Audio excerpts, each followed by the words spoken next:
to convene this meeting. Commissioner Gonzalez, present.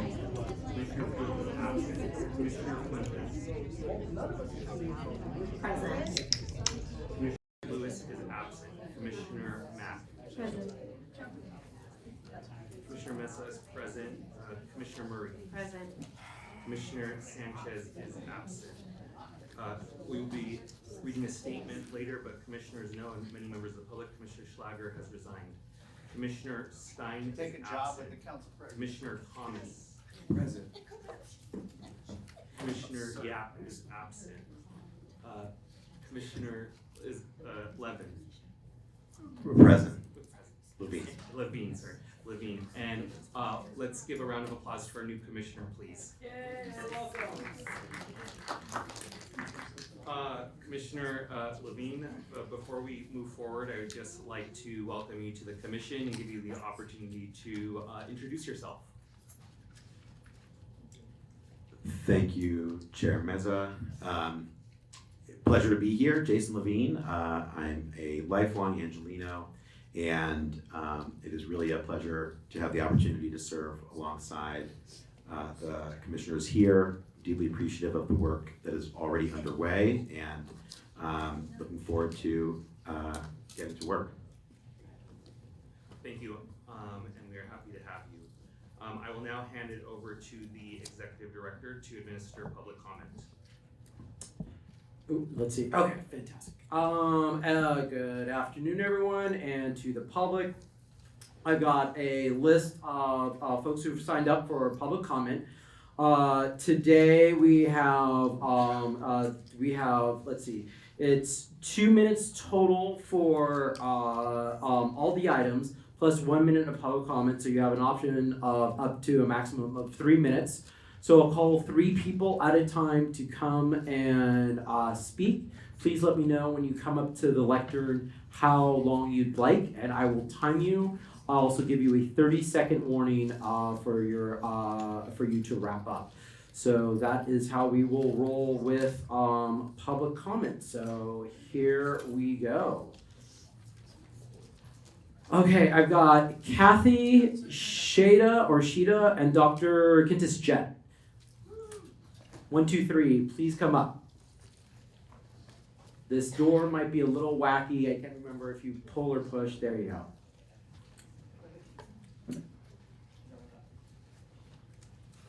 Good morning, my name is Kathy Schreiner. I wanted to speak on the LANCC recommendations and then just general comments. Sure, so 1, 2, or 3 minutes. 2 is fine. 2, go for it. Thank you. So I'm president of the Van Nuys Neighborhood Council, but I'm speaking here as an individual and as a veteran of 7+ years of the Neighborhood Council system. So I'm aware of the recommendations that the Los Angeles Neighborhood Council Coalition is going to present, and I want to say that I support quite a few of them. And I want to speak specifically to the ones that have to do with how neighborhood councils get to present their views to different city bodies, to the council, to the committees, and other commissions and that sort of thing. So right now, we do not have any special status in terms of making our recommendations, even if we have filed a community impact statement. And so that just doesn't seem right because of the amount of time we have to invest just to get to the place of having voted on and approved a community impact statement. So that's one thing, that we want to be able, whenever we have a community impact statement, to have a protected place to come and make a public comment. And the second is that we want that comment to be virtual or by phone as well as in person. Living in Van Nuys, to get downtown to make what is often a 1-minute public comment, I mean, that just doesn't pencil out. We all have other lives and other things in our schedule. So we think, and as you also know, neighborhood council members are volunteers. So we don't get paid to do any of those things. So we really hope that there would be a provision that would allow and require that 30 seconds. From neighborhood councils would be given, taken virtually. So that, and then also, there's a recommendation, if we want to say something to the state about a state law or something like that and the city doesn't have a matching motion, we want the right to be able to do that, and we want it clear we're not speaking for the city, but if our neighborhood has taken a position on something and they want us to present it, we would like to be able to make that statement. And right now, the Thank city, you, Ty. okay, the city attorney says we can't. I would like 3 minutes, please. Go. Yes, hi, my name is Shada Ashley. I've been an Angelino for over 40 years. I'm a transplant from Iran, and I'm proud to be here in this city. I attended on item number 2. I attended the January 17th ad hoc committee meeting virtually, but I was not given the chance to voice my strong opposition to bifurcating the city attorney's position. This recommended change to the charter does not serve the public interest. Although it appears that if it curbs corruption, it actually does the opposite. The city attorney is obligated to defend the city and its employees no matter how guilty or innocent, and their interaction is fully privileged and bound by confidentiality. Do you really wish to create an even more complicated relationship between an appointed city attorney who may fear losing their position if they push back against a mayor or a city council member who may have unclean hands? This recommendation deepens the corruption in our broken system even further. During the ad hoc committee discussion, Commissioner Thomas attempted to offer a third city attorney position as a public advocate for the aggrieved residents, but he was not successful in getting support. Rather than creating yet another expensive appointed position that risks undermining independence and public trust, I urge this commission to consider a reform that directly strengthens protection for the public. Our city charter currently lacks a meaningful mechanism to protect individuals and communities from harm caused by the city and its agents. What Los Angeles truly needs is an independent ombudsman with authority to advocate for the public, investigate misconduct, and provide residents with a clear, accessible pathway for redress. Such a role would enhance accountability and promote transparency in a way that this proposed restructuring does not. Regarding item number 1, Los Angeles Neighborhood Council's recommendations, I fully support it, except I would expand their recommendation for a financial watchdog, from a financial watchdog to an ombudsman who would have a greater reach beyond financial accountability. Thank you for letting me share. Thank you so much. And after Dr. Jett, we have, I think it's Alita, Marion, and Jersey. Alita, Marion, and Jersey are the next 3. Please queue up. How long would you like, sir? 3 minutes. Go. I was born, raised, and live in South LA. My name is Dr. Funtes Jett. I have a background as an organizational and institutional theorist with specialties in management and innovation. Formerly a professor of public administration at Rutgers University, Newark. But I've also was part of the Rewrite LA, coming up with suggestions from people throughout LA when it comes to their issues of Bill of Rights and preamble. And it's very important. I really applaud the commission for doing that, because what that does is it almost replaces what didn't happen when the last time there was a charter. A lot of stuff on administration, city administration, but not so much on the issues of the values, because the city of LA is not just simply the administration, it's also the people and the ecology that's around it.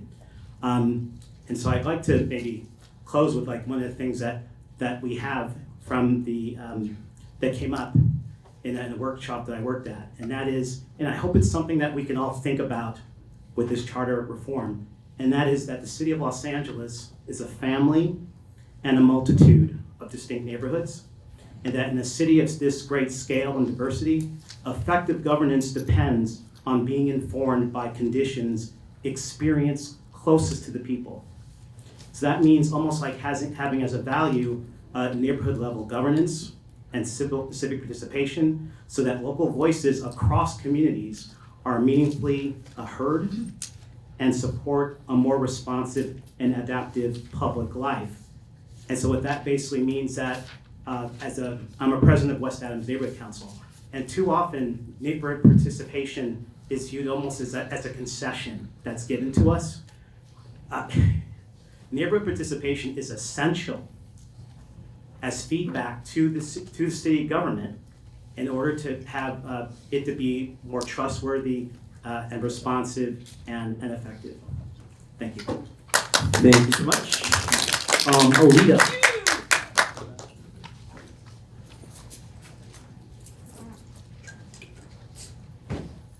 Good afternoon. My name's Alita Garcia. I'm a San Fernando Valley resident. I have over a decade and a half of experience. Sorry, how long would you like to Oh, speak? 3 minutes, please. Right. All of it. Go for it. I am here because I live down the street and I am a mother of 2 small kids and I own a small business. I'm trying to live my life here in the Valley and I am deeply disappointed at the absence of leadership about the rise of authoritarianism in the United States. And there's something that this body can do today to help ensure that the majority population of the city and county of Los Angeles is better served by its local government. I'm writing because today alone, or I'm here talking because today alone, in my cell phone, there are reports of ICE agents outside of an elementary school, outside of a Costco, outside of a bus stop, outside of a cemetery, outside of a Superior grocery store, and right here down the block, Van Nuys and Victory. And people are being snatched from our streets, and our local government is saying nothing. And it's local citizens who are having to organize to be local government for each other to ensure that the residents of this neighborhood are not snatched. This zip code here in Van Nuys and Panorama City is the most intensely hit zip code in the LA County area in the first part of the raids. And nothing is being done about it. So my understanding, because I sent an email, I should note that I served in the Biden White House as a senior advisor on migration, but I'm like here just as an angry person because I cannot understand what is happening and how asleep our local electeds are here in Los Angeles. I'm mad at the mayor, I'm mad at the county, I'm mad at the city council members, I'm mad at everybody. And people need to do something about it. So you all, apparently there is a motion to discuss enshrining the right of access to counsel for deportation defense in the city charter and thus obligating the city to provide deportation defense counsel for residents who cannot provide their own. So I would just suggest that if Angelinos cannot go to elementary school, I had to go put my body in front of ICE in front of Columbus Ave Elementary School last week. Where is the government? Where is civic society? Why is it everyday people having 30 to do seconds. this without partnership? So there's a simple thing that you all can do, which is just approve this damn motion and say yes to whatever that motion is and try to give the people of Los Angeles a backstop. Because if civic society is not gonna show up for its residents, at least we can create some systems for those residents to then fight for themselves with counsel. Because the nonprofits, they're doing everything they possibly can, but there are not enough lawyers to do it for free for everyone. We need to Thank you. create the systems for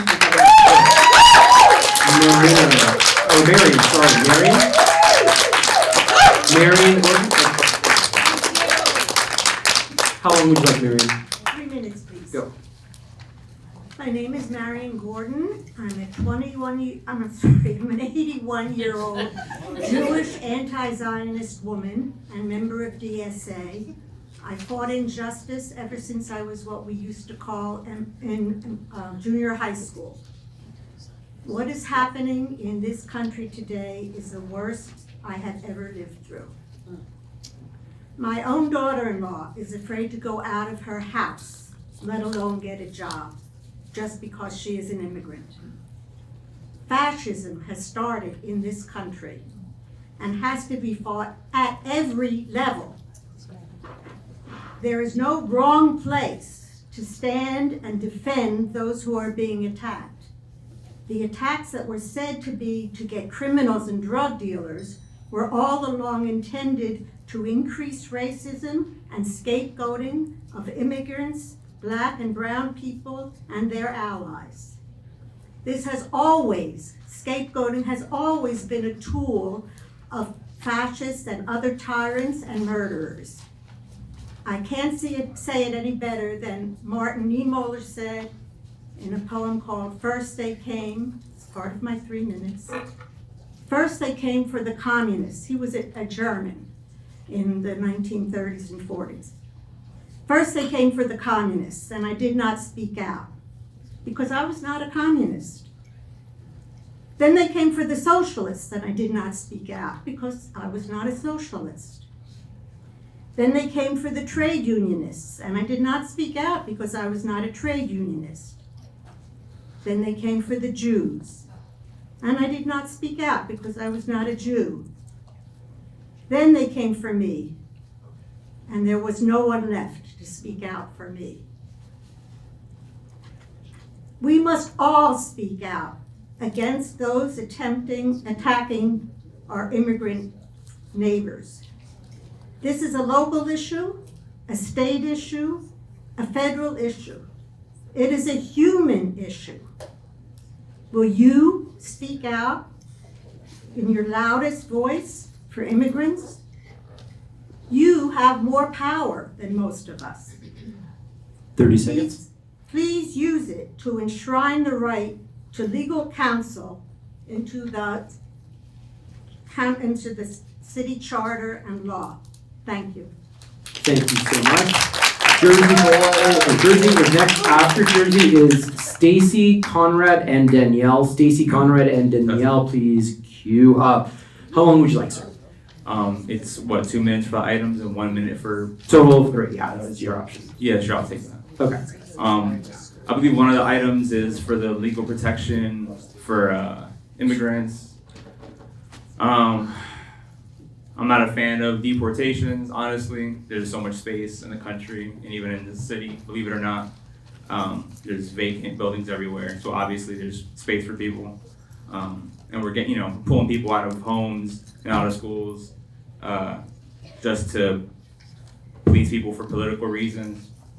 Although, on the note of fascism, America has always been a fascist nation. I'll challenge anybody in this room to tell me what year it became a democracy.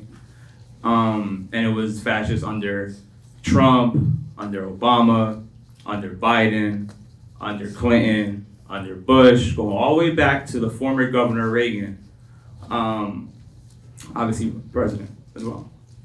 So it's, going all the way back to the beginning of the country. So we gotta really recognize that this is the most American thing you've seen in a while. And that's because America is a fucking horrible, evil institution. Sorry, guys. On the note for I think there's the ad hoc committee recommendations. Man, it kind of throws me off because you guys are all listening so intently, and at city council, they never look at you all at the same time like this. So I'm really not used to the quiet and like the focus. It really throws me off. I'm actually not as sociable as it may seem. So this is a nightmare for anybody who might have autism. I don't have autism. I can't imagine how they would feel. No, I'm just kidding. It's good that you guys are listening. The ad hoc committee for pretty much chopping down everything into like digestible chunks to speed this charter reform process, to railroad it, I guess they would say, I don't know, to get something all cleaned up together in time for the ballot this year. It seemed kind of like rushed.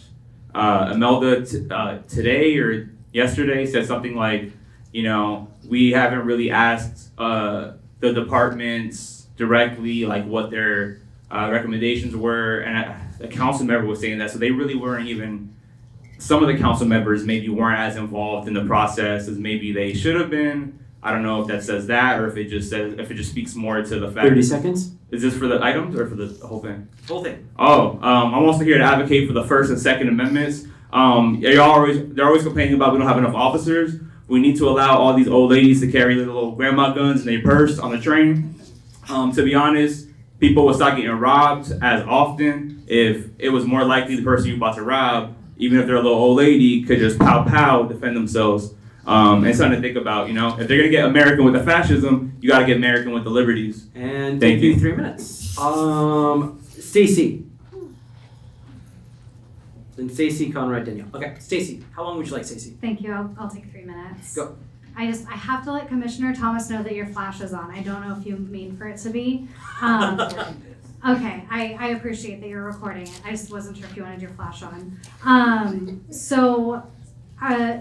The city of Los Angeles has a long history of egregious corruption. The current council body is no exception, and unfortunately, I just can't help but feel like there's a level of corruption that is eked out within this commission as well. The recent resignation of a commissioner who's now going to serve under the council president, I think is sort of indicative of the sort of too close-knit of a relationship that some of the commissioners are having with council and the mayor. And it's not surprising because the vast majority of you are appointed by those same electeds or people who came up around the politicians who appointed most of the commission. But it's interesting when anyone currently serving in an elected office or in a commission talks about corruption, they sort of do it vaguely, they don't name names, and they act like it's sort of a natural thing in the air that they just need to get rid of when there's just willful participation in it. Part of that's very concerning to me, especially regarding what has been said about ICE raids, is Commissioner Mesa's investments in Palantir, which is confirmable on his Form 700. And we know that Palantir is being used to track people, to spy on us. So the fact that those are the interests that are embedded into this commission is very disconcerting. I'll move on to some things that are in the ad hoc committee report. It was confirmed that you want to keep the threshold for municipal elections at 500 signatures, but that's a little bit confusing because if I recall from when I ran for office, it was 500 signatures plus a fee, which I think was $200 or $300, and without the fee, you were actually having to collect 1,000 signatures, which is a heavy burden for someone who can't afford paid staff. Also, to extend the time for signature collection by 1 week, which again, they put the signature collection period when it gets dark early, when it's cold out, when a lot of people are out of town during the holidays. I feel like that's by design because it makes it a lot harder. I think that while anytime you're allowed to fundraise, you should also be able to collect signatures.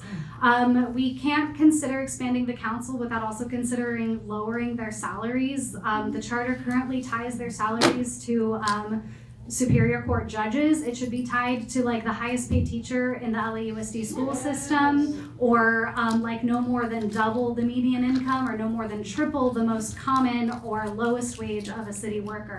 Thank you, 3 minutes. Thank you. Stacy for president!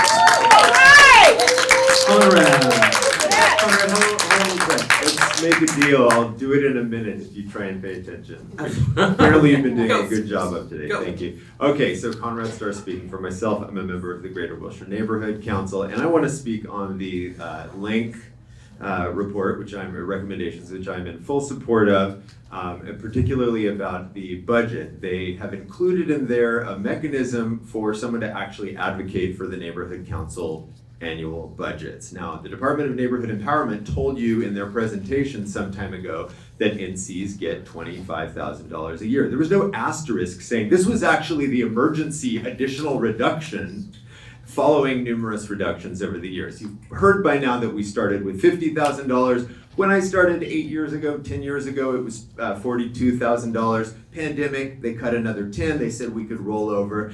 And we don't have anybody advocating for us on this. And it's true that some neighborhood councils don't spend their budget. So step, a mile away and it looks like there's a lot of money left over. But we can't access any of that. If we're having meetings every month, if we're having 6 committees meet every month, and we spend all of our money, there's no way for us to tap into what's left in the kitty. So thank you so much. Please pay attention to the budget part of the LANCC recommendations. Thank you, Danielle. After Danielle, it's going to be Matt, Lynn, and Francois, I think it is.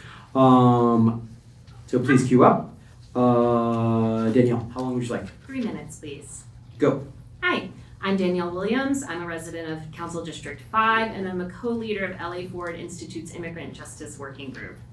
Our group has been working with the Represent LA Coalition for the past few months to try and get the right to counsel in deportation defense cases enshrined in the city charter. And we're here today, both LA Ford, Rep LA, along with some of our DSA friends and other allies, to urge you to vote in favor of Commissioner Fuentes' motion. Thank you, Commissioner Fuentes, for putting the motion forward. You also may have noticed that you got a lot of emails yesterday, and in fact, over 120 individuals submitted written public comment in support of Commissioner Funtes' motion. Since not everyone can come and give in-person comment on a Wednesday afternoon, I want to use some of my time to highlight a few of the very personal stories shared. So on page 102 of your packet, Alejandro Ramirez Zarate writes, "I know firsthand what it's like to be fearful of being deported. I grew up undocumented in Van Nuys in Panorama City. Although I'm grateful I am now a U.S. citizen and a voter, some of my family members were not so blessed. My uncle was deported a few years ago, and once in Guatemala, he was murdered by the brutal gangs wreaking havoc on our people." Judah Lard, page 33, tells of being held for days in federal custody despite being a citizen for passing out Know Your Rights cards during an ICE raid. He says, "I never got to receive counsel while I was in prison, and that fear of not knowing what is happening or how to navigate the legal system is a deep one I would not wish on anyone else." Others write of their concern for their colleagues, their children's caregivers, and neighbors they've known for years. And I know some of you are thinking, well, of course it's horrible that this is happening. And of course we want people to be able to have a lawyer if they're facing deportation. But why is this something that should be placed in LA City Charter? And my response is, what is the point of a charter that doesn't protect the city's residents as best it can? One of the most fundamental tasks of a city government is to protect its residents and ensure that their human rights aren't violated. And that's what the right to access counsel in a deportation case is, a human right. And even if this country isn't ready to recognize that truth yet, we in LA can say, yes, we know that this is true. We know that it is a human right. And moreover, we are using every tool at our disposal, including our city's charter, to make it so. I urge you to support the motion and hope that ultimately you move the recommendation forward to City Council. Thank you for your time. Thank you. Matt. How long would you like, Matt? I would like 3 minutes, please. Go. So yeah, good to be with everyone. Matt Simon, Mid-City West, volunteer with LA Forward Institute. I'm asking you to support the same motion, the deportation defense in the city charter. My grandparents came to this country from present-day Lithuania, Belarus, Ukraine, fleeing anti-Semitism and hardship in the Pale of Settlement and seeking a better life in the United States. Here I am in Los Angeles, which was native territory, the land of the Tongva and others, then a Spanish colony, then independent Mexico, then taken by this country in a war of conquest in the middle of the 19th century. Today, in this same city, you can be seized, taken from your home, and shipped off to a country that you haven't seen in decades, maybe even that you haven't seen since you were a small child. And if you don't have resources, you can be left to navigate this process without counsel. It only takes imagining ourselves in their shoes to understand the deep injustice of this system. A city charter is a foundational document. One thing it can do is ensure the basic human rights of the residents of the city, rights that currently are unprotected. It is neither radical nor outside the bounds of the charter to guarantee important rights that are not guaranteed elsewhere. Our immigrant neighbors, people like my great-grandparents, are as entitled to rights and dignity as anyone else in this room. Let's begin to show as a city that we believe that. Thank you. Thank you so much. Lynn? How long would you like, Lynn? 3 minutes, please. Go. Good afternoon, commissioners. My name is Lynn Harvey. I live in CD11 and I grew up in LA, born and raised in LA, Westchester. I worked as a customs and immigration officer at LAX for 5 years in the 70s, and I witnessed Vietnamese refugees coming through with their bags and trying to live a better life here. Then I got a job as an ESL teacher and a counselor at a high school downtown LA where there were 5,400 kids, and I ended up being the one college counselor for those kids. I've been invited to quinceañeras, weddings, even funerals. I've been in their homes. Immigration means so much to me. It's very personal. And you know what? The fact is, we need immigrants more than they need us. They contribute to this society and they've done so much for this city. I really hope that you will support the, let me read this thing, the motion to discuss enshrining the right to counsel for deportation defense, because, you know, we're talking about working poor, people that care for our children, care for our seniors, clean our office buildings and our whatever, they take care of us. So we owe them this service, I believe, and I hope that you consider doing it. Let me see, putting it in the city charter. Yeah, deportation is a violent and traumatic experience, and its repercussions are felt by the people deported, their families, and their community, their neighbors. In other contexts where bodies are seized and moved, including misdemeanors, we recognize the essential right to be represented by counsel. No one should face the seizure of their body by the state without counsel. By the way, I'm with DSA, and I'm an ally of LA Forward, and I think I'm just gonna leave it with that, but please, I urge you, last sentence is, I urge you to vote yes, have a heart, have a conscience, vote yes on Commissioner Fuentes' motion, and thank you. Thank you so much. And then queue up after is Civ, I think it's Civ Anderson, Dylan, and I can't read the first name, but Ming Cheer is the maybe the last name. Hope I got that close to right. All right, sir, how long would you like? I'll take the 3 minutes. Alrighty, go. All right. Yeah, thank you for you commissioners for doing this and being Speak here. into the microphone. Oh, sorry about that. Can you hear me now? Oh, Perfect. Better. Perfect. Okay. And well, basically, I'm just here to speak on. Let's see. Some of your proposals there. I do not support the proposal to increase the city council members from 15 to 23 members. I do not believe this will improve the delivery of city services, such as repairing our streets and sidewalks, replacing and repairing streetlights, improving maintenance of our parks, trimming trees, and other essential city services. The financial costs of adding 8 new council members and their staff would be an additional strain on the city budget. I don't believe this benefits the citizens of Los Angeles. The neighborhood council already exists and should be utilized more effectively to reach the citizens of Los Angeles. Item number 1, better government. I support the recommendations presented by the LA Neighborhood Council Coalition. I recommend that your commission examine the structure of the neighborhood councils and make changes to increase their authority and involvement in city affairs. The Neighborhood Council Commission role must be changed to authority over the Department of Neighborhood Empowerment. And item number 2, charter changes. I support the recommended changes for LACers. I do not support requiring LAPD to pay legal settlement out of their own budget. The reason is this will only increase the budget for LAPD, which is already tremendous, and they just want to pile on more money. It's a whole city responsibility. Let's see. I do support allowing the chief of police to remove officers with repeated histories of harm. And last but not least, item number 3, the right to access counsel for deportation.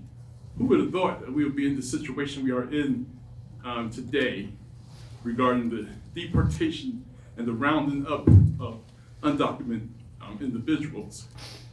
This is just unbelievable.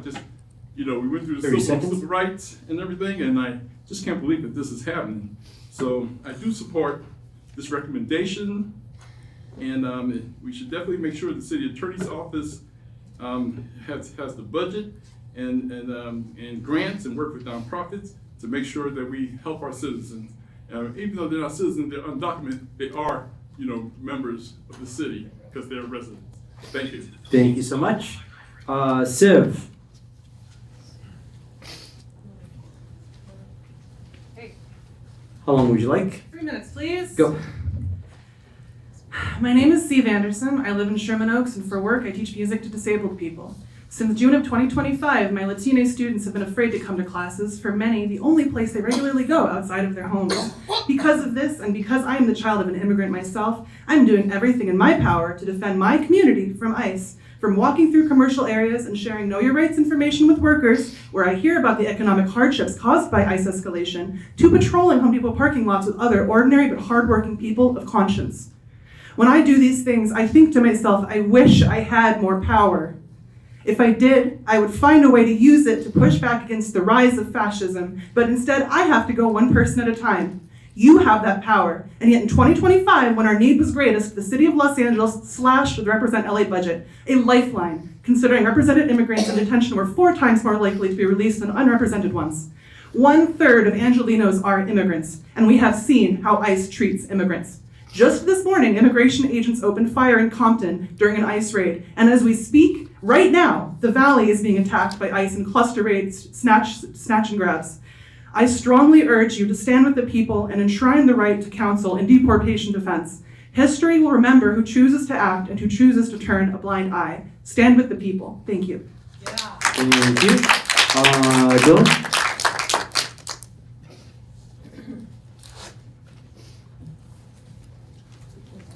How long would you like?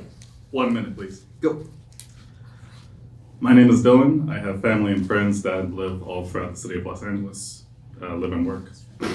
I ask the members of the commission to vote yes on the motion to enshrine the right of access to counsel for and deportation proceedings. 1/3 of all residents of this city are immigrants who live in fear of being abducted and locked up by the federal government, often illegally.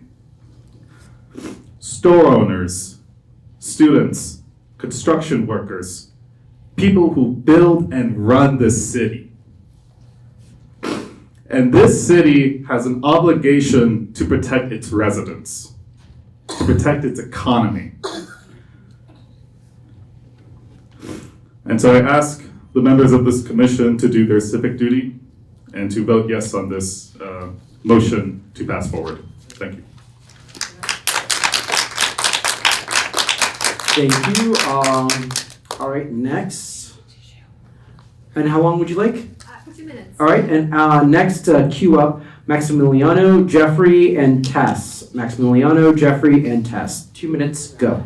Hi, good afternoon, commissioners. My name is Shiming Chir, and I work with the California Immigrant Policy Center, which is headquartered in downtown LA. I'm also a member of the Represent LA Coalition, which is a coalition of service providers and community groups who've been advocating for the city and county to support immigrants since 2016. I'm here today, along with many of the other folks here, to ask you to enshrine the right to counsel for people facing deportation in the city charter, and to vote yes on Commissioner Funtes' motion, item number 3. The issue of fundamental due process in deportation proceedings is vital to the safety and well-being of Angelenos. It affects everything about the city's governance, from personnel to government structure to transparency. The city and county's immigration legal defense program, Represent LA, is critical to ensure that we can actually have a modicum of justice, fairness, and due process in an immigration system that's cruelly stacked against any immigrants. This comes at a time when, as you've heard, the Trump administration is attacking immigrant communities and allies. It's not just people who are not citizens. It's people who might look like they're immigrants and people who are trying to just document what ICE is doing. We're all being attacked, and we see that the federal government is engaging in rampant racial profiling. Just today, there were multiple violent immigration raids across LA. The time for you and the city to act is now. There's a wealth of research and analysis on the successes and impacts of Los Angeles' decade-old immigration legal defense program. Happy to send you those reports, which show the impact that it's had on not just individuals, but also family members, the community, and the structure of our city through this program. By enshrining the right to counsel for deportation defense for all Angelenos, LA City would increase its commitment to the safety of its residents and again uphold the principle of due process. And I'm sharing this not just as an advocate, but also as with many other people here, as somebody who has been impacted. My immediate family member was undocumented for 14 years, and I know the fear that comes from not knowing whether ICE is just around the corner, whether ICE is outside, whether somebody can actually go out to get their groceries, to go out to work. because of this rampant fear that's been caused by the federal government. So I call on you as a city to make sure that you can address some of those concerns and pass this item. Thank you. Maximiliano?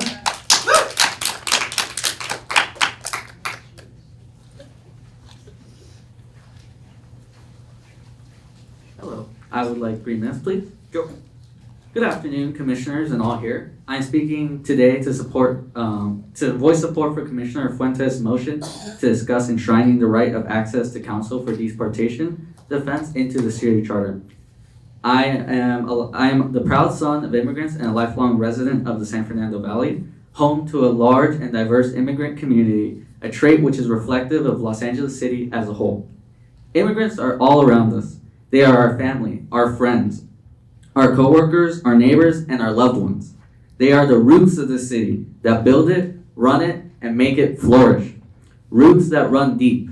We owe immigrants the same protections we give everyone else.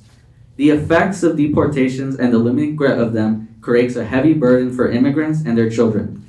I have personally lived with that burden. It is an anxiety that makes you lose sleep because I was always on edge, worrying and crossing my fingers that my family members would make it home safely. No one should have to agonize over the thought of their family being torn away from them. The deportation process moves quick, and that is no accident. According to the American Immigration Council, immigrants with a lawyer were 4 times more likely to be released than ones without one. No one should be deported or lose their family members without counsel. The right to counsel in deportation defense is a basic human right. The Trump administration has exacerbated this issue in new heights. The influx of raids in our community and the increase in funding for immigration enforcement makes this topic feel more appropriate and necessary than ever. It is important to remember, though, that ICE and Border Patrol are not a novel creation. They have been used by countless other administrations to abuse our communities.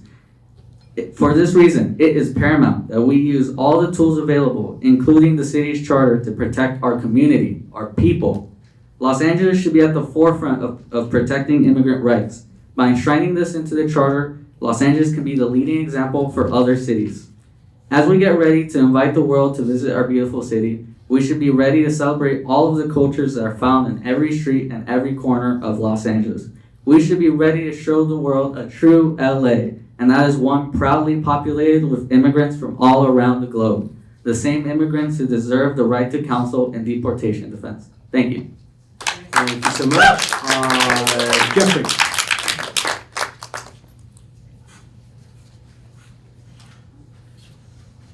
Hi, my name's Jeffrey and I'd like 3 minutes. Go. I come from a family of immigrants who have worked hard tirelessly to make this their home. They have worked to make themselves legal citizens and residents here in LA. They have worked tirelessly to give me a better life, and it's terrifying to think that all of that hard work can be destroyed by our own government.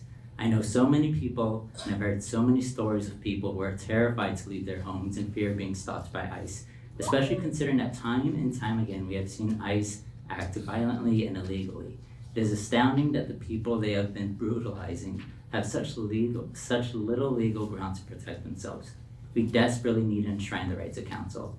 We have seen ICE become violent towards cars with children. We have seen a high schooler in Reseda be put in harm.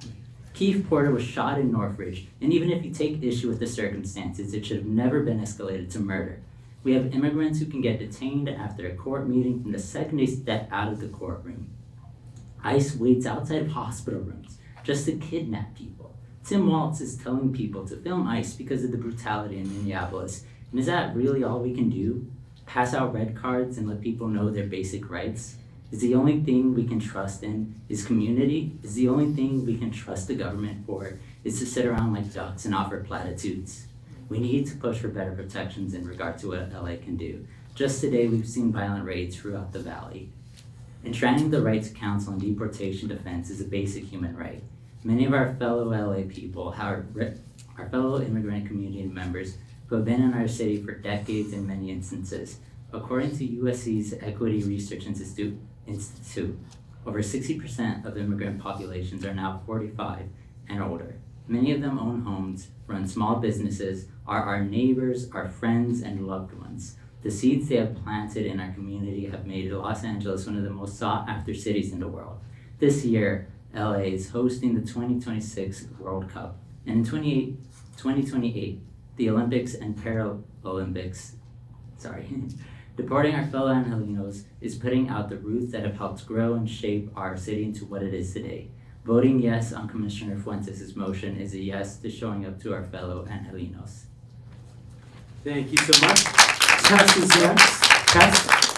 And after Tess, if we can have lined up Nicholas, Chantel, and Barbara. Nicholas, Chantel, and Barbara. Tess, how long would you like? 14 hours and 37 minutes. I heard 14 seconds.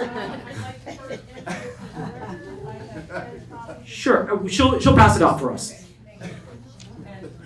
Entered into the public record. Thank you. I'll take the full 3 minutes. Go. All right. My name is Tess Taylor. I'm the president of the Greater Toluca Lake Neighborhood Council. And what you have before you is a declaration of commitment to representative government that we feel very strongly about. First, I will, however, point out the great work that Kay Hartman has done with the recommendations for LANCC on their ad hoc committee. She's the president of POMS, and many of those recommendations our board will very likely endorse at our next meeting in several weeks. Thank you for your work on that, Kay. This declaration before you came about as a consequence of being instructed by the city attorney that we could not take a position on state legislation, to which my board said not just no, but hell no. And you will see included in this declaration our basis for the refusal, and I'm happy to say that 10 neighborhood councils to date, including some represented here today, have affirmed this declaration unanimously or near unanimously, and I expect this to proliferate, this movement. This is incredibly important, especially as we're hearing about the abuses of agencies outside of the city of Los Angeles. We were instructed that we could not take a position on state legislation that would benefit our stakeholders. To that we say, we do not bow to staff or to political appointees. There is no legitimate democracy that I'm aware of where staff and political appointees instruct and order elected representatives around. We are elected, we are not appointed, and we are not staff. And what the city attorney has instructed us to do is backwards. We do not accept that, we reject that. If we wish to advocate to the Vatican, to ICE, to the state or the county, we will do so. We have done so. There's certainly a precedent for that throughout the neighborhood council system. We do not purport to represent the city of Los Angeles. Never have we purported to represent the city of Los Angeles. We represent ourselves and only ourselves. This democratic process must prevail. This should be enshrined in the strongest possible language in the charter. And we point out to you that the city prioritizes maintaining and growing its own power, not in solving problems. We, the neighborhood council elected board members, are the ones who do that for you. And when the city services fail, who do they come to? We're trying to fill the gap. 30 seconds, thank you. I would like to say I have copies here for everyone today. I encourage those of you neighborhood councils who have not yet adopted it to consider doing so immediately, if not sooner. And I will close by saying, paraphrasing the words of Frederick Douglass, I will join with any man to do good, and so very likely will my neighborhood council, but we will join with no political or appointee or staff to mute or dilute the voices of the people who elected us. Thank you. Nicholas, Chantel, then Barbara. Come on. There is Nicholas. 3 minutes, I'm guessing? Yep. There you 3 go. minutes. Go. Good afternoon, Commissioners. My name is Nicholas Caputo. I'm the Executive Director of Livable Advanced LA and a Neighborhood Council Board member in Echo Park. I want to speak on across items 1, 2, and 3 because together they determine whether this charter creates a city that is merely participatory in theory or operationally responsive in practice. On item 1, better government, the central question is whether accountability mechanisms are structurally protected. Ethics and anti-corruption provisions only work if enforcement bodies are independent, well-resourced, and insulated from political pressure. This is why our framework recommends a protected baseline budget for the Ethics Commission, explicit authority for independent legal counsel, and charter-level whistleblower protections. If enforcement capacity can be weakened through budget negotiations or staffing attrition, then accountability becomes optional rather than structural. On neighborhood councils, the issue is not expanding authority, although I think that would be good, but enabling effectiveness. Dysfunction in personnel and hiring, and even in the neighborhood council system, results in city council offices that become catch-all service hubs, overloaded with responsibilities best suited by other departments that are unable to do their job. The charter should be updated to allow multiple reforms within Dunn as well as across personnel and hiring that let neighborhood councils opt into structured service delivery partnerships with the city. This includes clear certification standards, modernized stakeholder definitions, and most importantly, mechanisms for neighborhood councils that request it to help service, bundle, and fast-track constituent needs for expedited departmental response. In neighborhoods that want this model, councils can function as organized intake points and coordination hubs, improving service delivery without turning councils into legislative bodies. This makes neighborhood councils useful, voluntary tools for neighborhoods that want deeper engagement while preserving flexibility citywide. On item 2, the ad hoc committee recommendations, I would urge the commission to prioritize reforms that reduce fragmentation and micromanagement. While our framework emphasizes clear executive authority, standardized financial reporting across departments, mandatory responses to controller audits, and perhaps just as importantly, periodic charter review every 10 years and a standing department whose only responsibility is to find pain points not discovered in this charter reform commission. This keeps our Constitution up to date as our needs evolve. These are governance mechanics, not policy preferences. They allow elected officials to legislate and oversee, departments to manage, and residents to understand who is responsible for what, especially when things break down. This also includes embedding budget honesty as an anti-corruption tool. 30 seconds. Requiring departments to publish performance metrics, accurately report vacancies, and fund their illegal settlements aligns incentives with accountability. Finally, on item 3, the right to counsel for deportation defense. This belongs to the charter precisely because it is not a program. It is a due process safeguard. Deportation proceedings are life-altering, and without counsel, residents are effectively denied access to justice. A charter-level guarantee affirms that LA treats due process with a civic baseline, not a discretionary service, and this should be expanded for evictions proceedings as well. Taken together, these items point towards a charter that clarifies power, strengthens accountability, and prioritizes residents above all. Thank you, Nick. Thank you. Chantel? And Chantel, how long would you like? 3 minutes, please. Okay, could you bring the microphone up? Perfect. 3 minutes, I heard that. Yes. Correct? All right. And thank you for the 3 minutes. I appreciate it. My name is Chantel Daniels, and I want a people-centered city. And in Los Angeles, responsiveness to the people should not be optional. It must be built into the charter with enforcement, transparency, and consequences. Tonight, I'm calling for 3 charter reforms, which I believe are essential. LA spends billions, but residents don't experience safety, stability, or basic outcomes.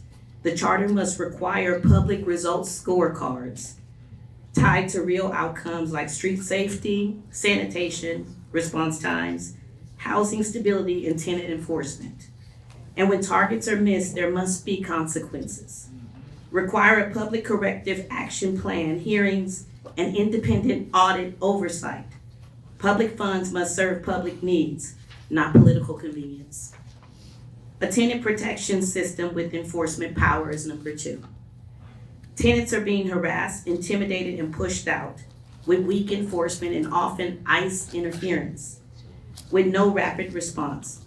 The charter must establish a tenant protection office or board with authority to investigate harassment, retaliation, illegal entry, ICE, and constructive eviction, and require legal support for those who are navigating issues with ICE. And I also would like landlords to provide documentation, not threats, because home must be stability for people, not a place of fear. Number 3, oversight with teeth for the mayor and council. The mayor and council can delay accountability through ad hoc structures and closed-door decision-making. And the charter must require an independent oversight with real authority, transparent reporting, and enforceable limits on ad hoc committees, and accountability the public can track. And I want to be clear, civil rights and immigration protections are a local public safety issue. Fear is spreading through our communities, destabilizing families, schools, and workplaces. The charter must require due process protections, enforce non-discrimination, and limit city coordination with unlawful detentions, including limits on data sharing and access to city property without a valid judicial warrant. I'll follow up by email with a detailed proposal and make it available to the public. Public safety cannot be public fear. And I do want to require that corrective action program hearing and independent audit oversight, because the people really need to know what's going on in the city and have real accountability so that we can stop the Thank level you of so corruption much. we experience. Barbara is next. After Barbara, we can queue up Michael, Jamie, and Ross. Michael, Jamie, and Ross are after Barbara. Hi, Barbara. How long would you like? 3 minutes, please. And go. My name is Barbara Brady. I am an elected West Side Neighborhood Council Board member, speaking as an individual today. I want first to speak against the notion that we should have an appointed city attorney. Those who've presented this idea as a way to depoliticize the position are dead wrong. We all know that those who are appointed are accountable, or I should say beholden, to those who appoint them. This is a mistake. We are here to make better government. We are not here to go backwards and to favor unaccountability. We need to have a city attorney accountable to the people, whether the job is 1, 2, or 20 positions. I feel very strongly about that. I've seen firsthand what happens to commissioners who don't follow the mayor's will. We all know about the secret note that all commissioners put in when they are appointed, that they can be removed at the will of the mayor. We've seen it happen with great commissioners who not only didn't, one commissioner in particular in this administration was fired not because they went against the will of the mayor, but because their commission needed more information before a decision was to be made on an important issue to a community. And they merely asked for answers to questions that had been presented to them. And when the staff couldn't answer it, they scheduled a special meeting the next week to get those answers so they could do their due diligence. And before that meeting was even held, that commission president was fired. The message was sent. Appointees are beholden to those who appoint them. We cannot have an appointed city attorney. The city attorney delivers advice to the city council, to the mayor, and to the departments, and none of them have to listen. And then when the city is sued for those bad decisions that were made, the city attorney has to defend the city. So you read headlines about the city attorney spending money on defense on cases when the city attorney had no choice. That's the job. So those who are criticizing the person shouldn't make this a personal thing about, oh, she did this or he did that, whether it was Ira Reiner or Rocky Delgadillo. We're building an institution, and it needs to be transparent and accountable to the public. I will say it is really pathetic that all of us in community activism know that the city council doesn't listen to us. The only time they listen to us is when we sue. And there's something very wrong with that, because it's very hard to sue the city. It's hard to find a lawyer to represent you. It's hard to raise the money to file the suit. It's wrong. So we need to do something about that. It's also wrong that neighborhood councils can't file appeals.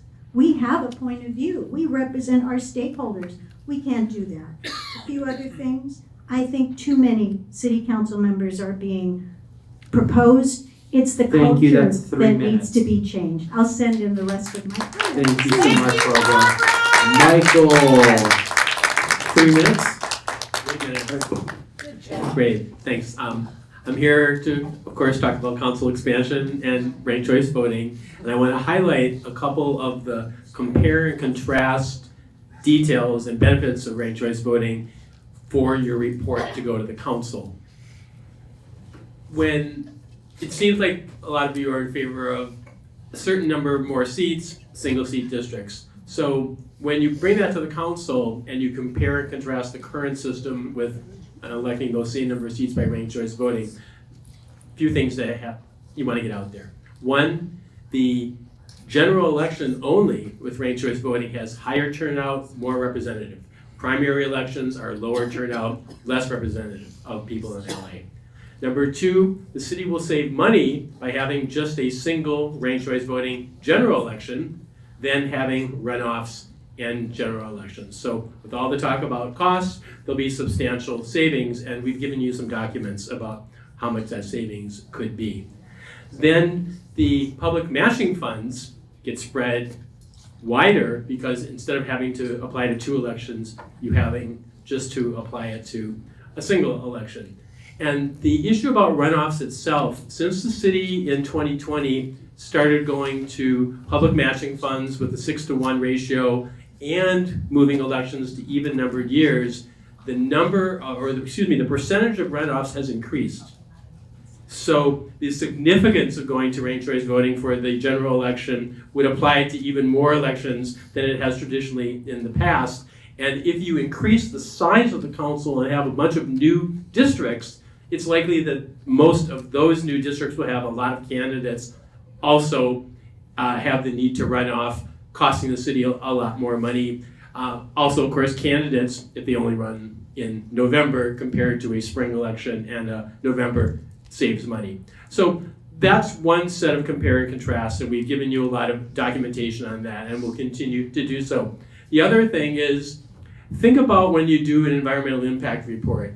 You have a preferred alternative, and then you look at other feasible alternatives.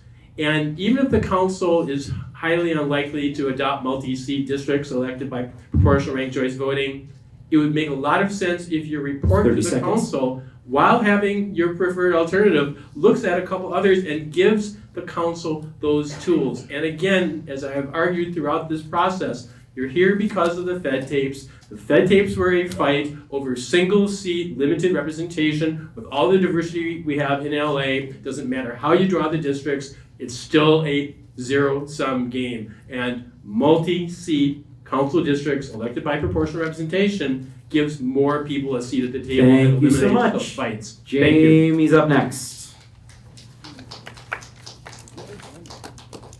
Jamie, how much? All items, please. 3 minutes. Go. All right. So first, I'd like to say that I have strong support for all of the LANCC recommendations. I'm the president of my neighborhood council. In this moment, I'm not here in that capacity, but we need our right to speak enshrined in the charter. Too often, we have not been allowed to have our CISs heard, either at commission or at council, and that needs to stop. We also need the right to speak to other government agencies as long as we make it clear that we're only speaking on behalf of our NC.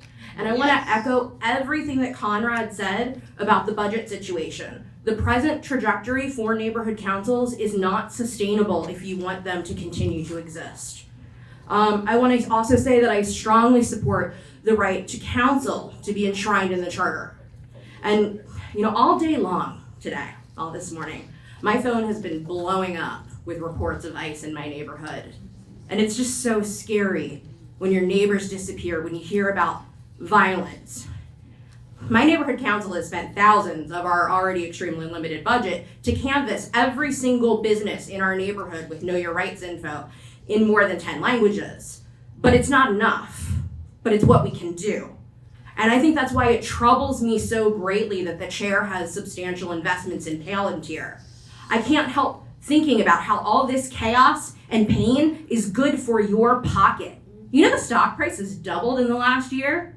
Your pockets are lined in the fear of Angelinos. They're lined in unaccountable terror. They're lined in separated families. That's where you get your pocket from. But I can't help think about how we got to this moment. And I actually don't think Los Angeles is that disconnected from what's happening at a federal level. The Fed tapes are what got us here, and those were an ugly moment, but they were a real moment. They were an inside view into what happens behind closed doors too often. An opaque and unresponsive government is how you get here. A government that, frankly, at times detests its constituents. And that is why there needs to be ex parte communication. If you have a transparent government, if you have a government in sunshine, it is so much harder to get to the point that we find ourselves now. And you're practicing the same things that we see happening at a federal level. You just don't think it's the same, but it is. It's just in a different font. 30 seconds. So I'd encourage you to get over your antipathy for the public and start protecting people over politicians. For too long, those fluent in the good grammar of civility have deployed decorum to mask their agenda. I think that the city council recently made it essentially illegal to say certain words at council. Nasty words, I agree, but they're just words. And that same legal reasoning And of fighting thank you, words 3 minutes. is what ICE is currently using to attack protesters. Ross, you're next. Come up, Ross. After Ross is Johan, Lucero, and I think it's Paxley, last name Marquez. Johan, Lucero, and then last name Marquez are after Ross. Ross, how long would you like? 3 minutes, please. Go. Ross Weistroffer, volunteer at Fair Up LA, speaking on items 1, 4 in general. Item 1, I want to note at Fair Up LA's August 9th presentation, we noted the importance of strengthening the voice of the neighborhood council system by allowing the presentation of community impact statements at any regular council meeting, making their presentation distinct from regular public comments, and diversifying appointments on our board of neighborhood commissioners. This is the least we can do for our neighborhood council system because, speaking as an individual, I want to applaud the work of our neighborhood councils in getting people involved in city government. At the 2024 Congress of Neighborhood Councils, Kay Hartman, as she has for so many others over the years, schooled me in how our budget works long before the CAO showed up to give their presentation and told me how to hold departments accountable. They are our city's hidden public servants. Please pay attention to their work. On agenda item 4, I see on the agenda a motion on Commissioner ex parte disclosure. I also see right now on the commission website the text of a motion on ex parte communication disclosure with an asterisk that this will not be voted upon today. Why procrastinate on the most basic transparency rules that were the same as the 21 Redistricting Commission? Why are we arbitrarily delaying consideration of a topic that is on the agenda with a motion shared with the public on the issues that charter reform is all about? To quote Sarah Sadwani, transparency, accountability, trust. Don't tell the public that the day that you'll address this is some future meeting. Follow through on what's on the agenda and approve the Funtes motion on ex parte communication. And finally, another thing we can do for our young Angelenos whose parents have been taken by ICE, the least we can do is lower the voting age to 16 to allow them to vote, to have their voices heard at the ballot box. Commissioner Levin, welcome. Please review Fair Up LA's research memo on lowering the voting age before you take any votes on a reform that empowers our young people and shows that they too are Angelenos whose voice matters at the ballot box and at City Hall. Thank you. Thank you. Alrighty, Johan.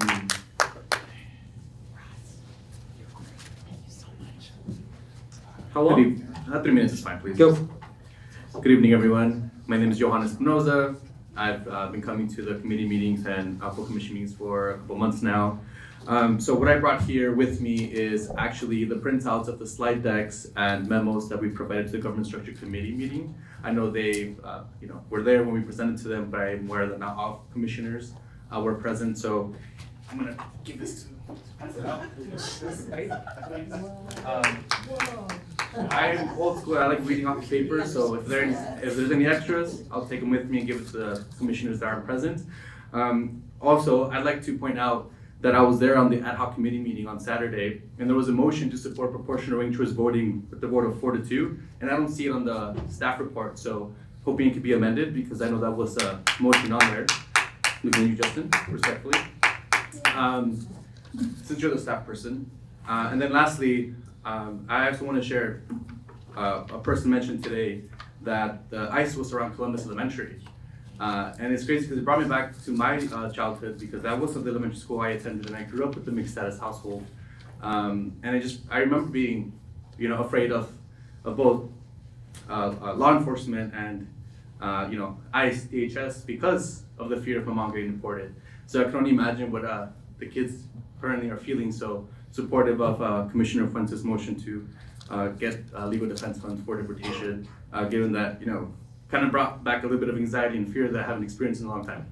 So thank you so much and have a great day. And I hope you read the slide decks, and if you have any questions, Mike and Marcella, you all have their contact info. Thanks so much. Thank you. Lucero. No Lucero. I'm guessing you're Marquez? Okay, perfect. Just to double check, maybe I'm reading wrong. Lucero Gutierrez?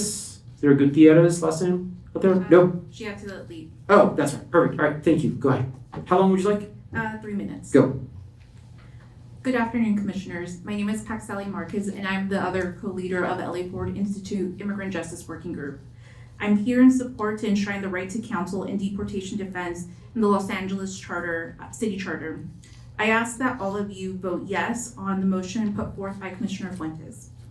The right to counsel and deportation defense represents more than access to legal services. Existing legal service providers in Los Angeles have historically gone above and beyond to support each individual client and their families, and I can attest from my own personal professional experience in that field as well. Assessing culturally and linguistically appropriate legal services have granted families the opportunity to fully participate in their cases. According to USC's Equity Research Institute, more than 1 in 4 immigrant households experience linguistic isolation. Participating in a deportation defense matter requires a lot of time, energy, and courage from our community members. And when we add the current political climate where people are literally being abducted, imprisoned, and in many instances deported out of the US, the city of Los Angeles needs to hold the line for its hardworking residents. By enshrining the right to counsel and deportation defense in the Los Angeles City Charter, all Angelenos who need deportation defense will have access to this basic human right and have a higher probability of remaining in the city of Los Angeles. Immigrant communities are not a monolith. We are not a monolith. I myself can attest to the range of experiences that I grew up with, that my family members have grown up with. My sister is a postdoc in an Ivy League university. My brother is a wonderful artist, amazing artist, and I'm here advocating for my community members because I refuse to not do something about this. And it's not just me, it's everyone that you heard today here in person, and at least the 120 written comments that all of you have received as of yesterday. We are here to tell all of you we need to hold the line. We need to do something through this charter process to ensure that our residents can remain here and have a higher probability. And one of them is to ensure that this due process is enshrined in the charter. This is what the charter is for. It's for our people, it's for our residents, and we need to do everything we can, use all the tools we have at our disposal to do something about 30 this. seconds. Thank you so much. Thank you. Hey, Hartman.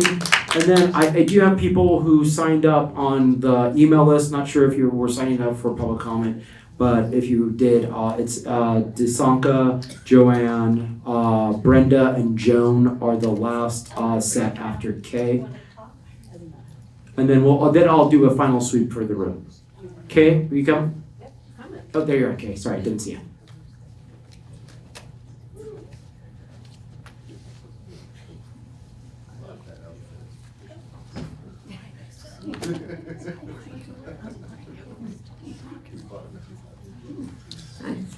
Three minutes, go. Yes, I would like to discuss the Fuentes-Schladiger motion, which is not on the agenda today, but I'm here, so I want to talk about it. This motion disempowers neighborhood councils rather than empowering them by severing a tie with the council office. Greater empowerment would be to give the neighborhood councils the right to follow up with the departments without using an intermediary like the council officer done. Institutionalizing department request follow-up at done creates a new bottleneck in an organization that has no connection to those requesting status. They don't work for the departments and they're not going to run for election. They have no particular motivation to provide the focus needed to do this job. Dunn does not have the bandwidth today to provide the services with which it is tasked. Adding more assignments to their workload will remove the focus from supporting neighborhood councils. What task is the highest priority? Moving departmental request follow-up to Dunn does not depoliticize it. The general manager, similar to all general managers, is a mayoral appointee. By concentrating the follow-up in Dunn, follow-up is not coordinated by geography, it is concentrating follow-up in City Hall. The opposite is what we get with the council office. If the goal is to be more geographically responsive, the neighborhood councils should be able to follow up directly with departments. Okay, now I want to go on to something that was reportedly said by Rick Cole on reported on January 8th. Rick Cole said, "We are embroiled in a poly crisis. Conventional solutions are inadequate. We don't have the luxury to solve one problem at a time because each challenge exacerbates the others. Government's failure to effectively deal with them has profoundly eroded public trust." And then he goes on to discuss like lots of different levels of government. But for Los Angeles, he says, "Every successful major city has some form of overall professional executive leadership who are responsible to the elected officials to effectively manage city operations and the finances, not LA. We need a CEO. And it needs not to be the controller. The controller is a full-time job in and of itself." The last thing I want to talk about is ex parte. Yeah, we need it now. 30 seconds. Yeah, we need it now.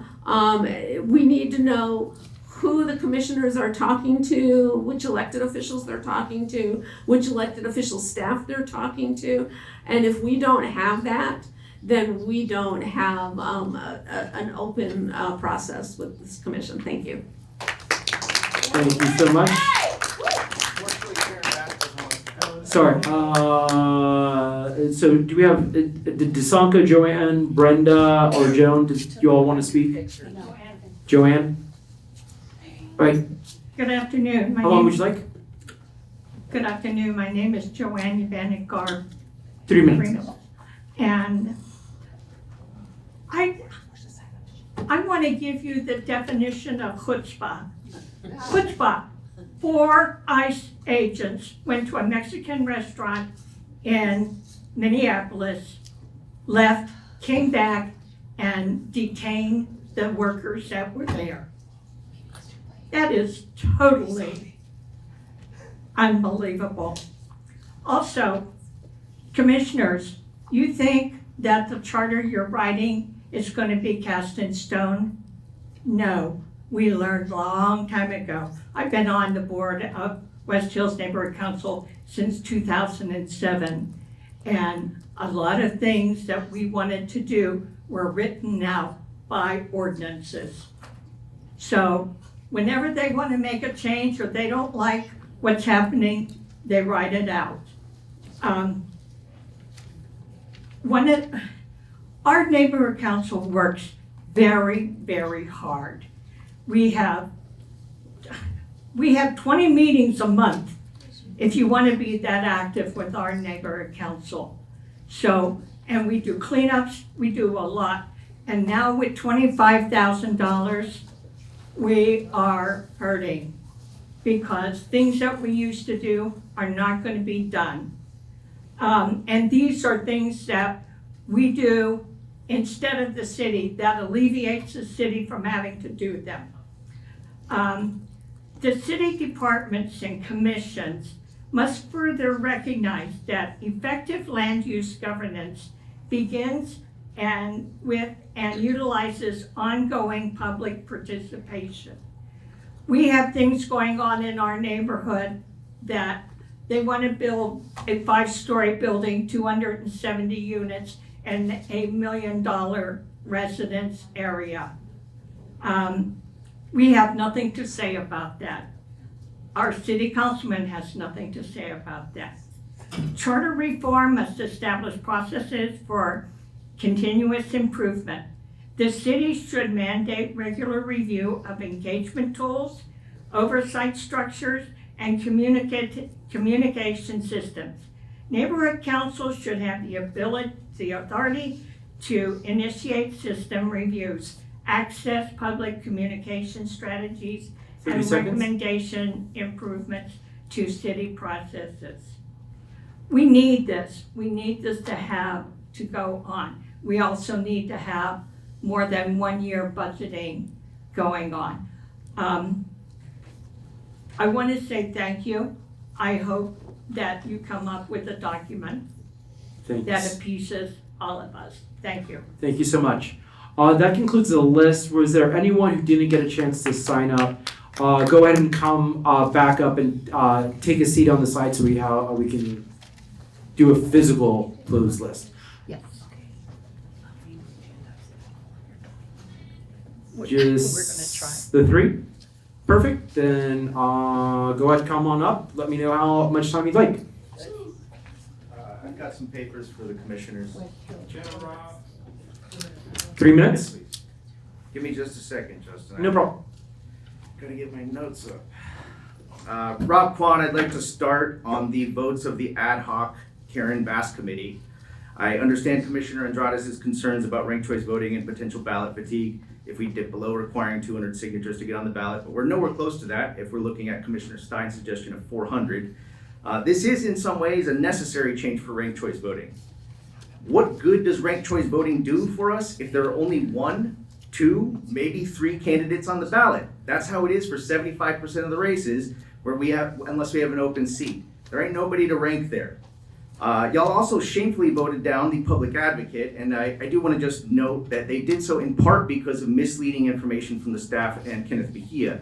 The staff report claimed that the public advocate would take away the controller's waste, fraud, and abuse functions. Flat out false. The NYC Comptroller's Office was presented to y'all as some of the strongest waste, fraud, and abuse powers out there. More power than our own city controller. I do also want to thank Commissioner Funtes for her motion on deportation defense. And echo Stacy's concerns about Chair Mesa, who has somewhere between $2,000 and $10,000 of Palantir stock. That was back when he filed. Profiting off the deportation machine, just simply disgusting. Doubled in price in the first year of the Trump administration. Sell that stuff. Turning back to the ad hoc committee, there were a suspicious number of commissioners that were all voting together. A lot of commissioners glued to their phones. And I do think it's interesting the executive director's report has a caps lock text about the Brown Act reminding them not to violate it. Justin, did something happen? Raymond, did something happen? Look at their faces, that's their lying faces. CPRA will reveal the truth, all right? This is Fed Tapes 2.0.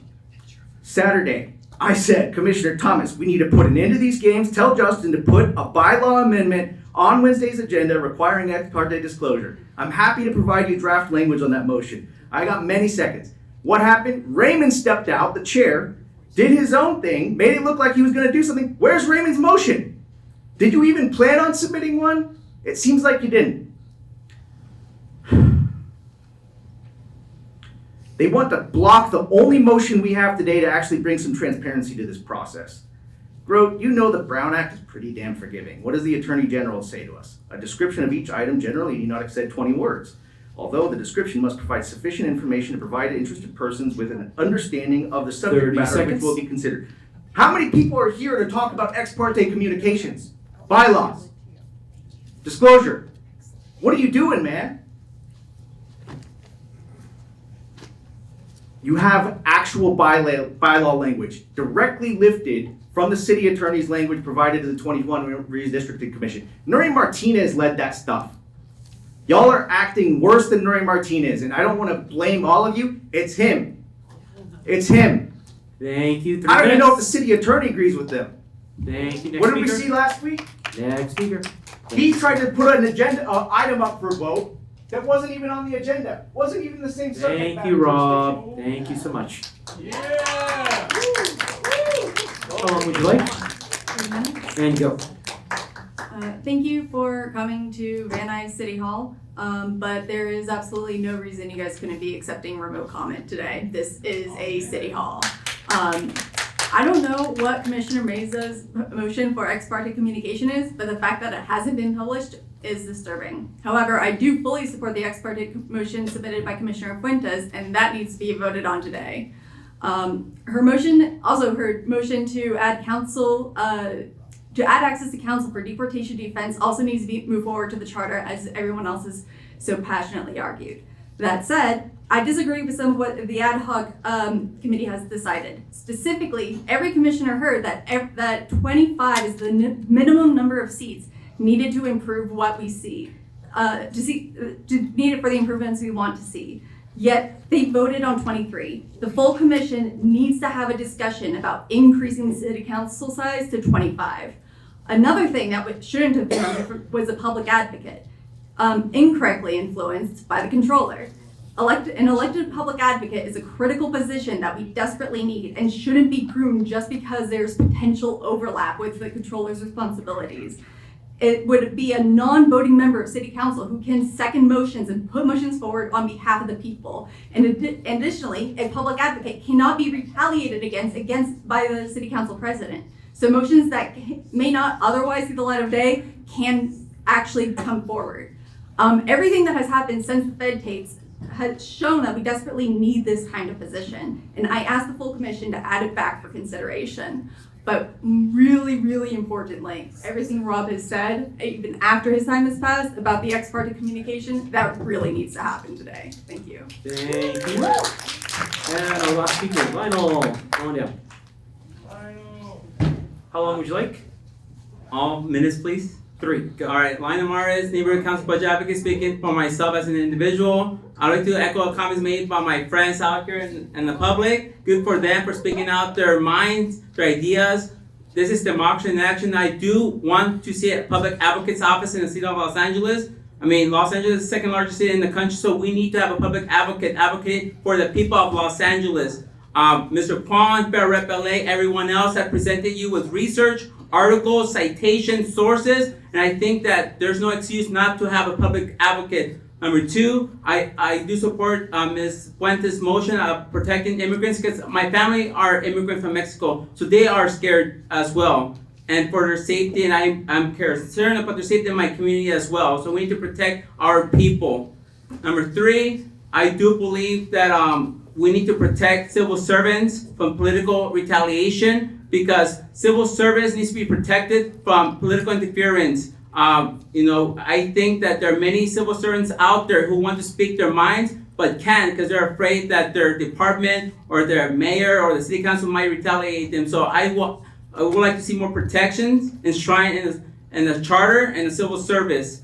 Number 4, I do believe the neighborhood council needs more attention because I've attended many neighborhood council meetings and many of them complain that the city council does not pay attention. We need to enshrine in the charter to mandate that city council members in the mayor's office attend neighborhood council meetings at least once per month so they could hear directly from the people, from the stakeholders, from the residents that they are representing, my friends. This is democracy, this is not tyranny. So I want to see more town halls, more engagement, more openness, and we need ex parte communication to be open and made to the public. Because I've attended the Independent Redistricting Commission during the pandemic Zoom, and I've heard the comments made by Mr. Kwan and everyone else that we need transparency to see what's really going on behind closed doors. Because we are taxpayers and we are paying for these services and we are not getting the services that we need. Thank you for your time. Thank you. And Mr. Chair, that concludes public comment.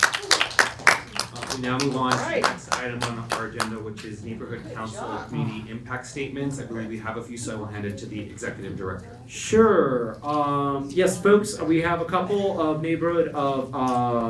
posted neighborhood impact statements that have been posted online. If you have a verified, voted on, approved impact statement, please come forward.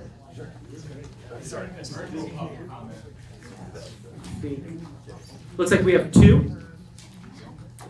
And what's the time for this? It's 5 minutes. 5 minutes, okay. Again, Conrad Starr, but I've brought up my Greater Wilshire Neighborhood Council badge. We've had 10 meetings of our ad hoc, I almost said redistricting, Charter Reform Committee, about an hour and a half apiece. Plus, we've come to these meetings, rode my bike here from Greater Wilshire today just to show you how important it was for us to present our CISs today. And I'll try and be brief.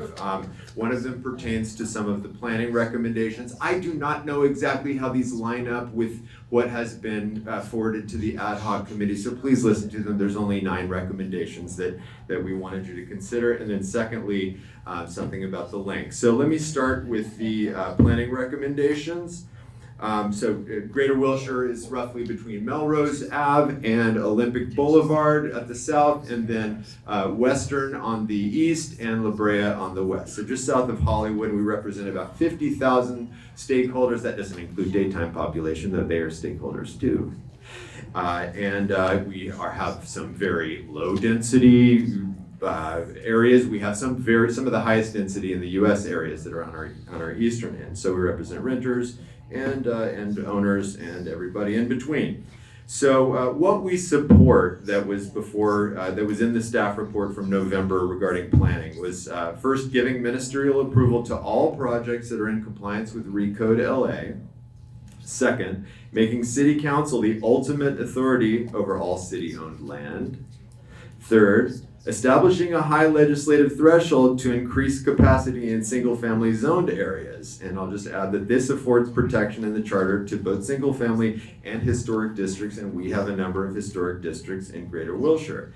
And our final support that we urge you to agree with us on is defend local zoning authority to assure rapid response from City Council and the Mayor in response to state actions to diminish our local authority.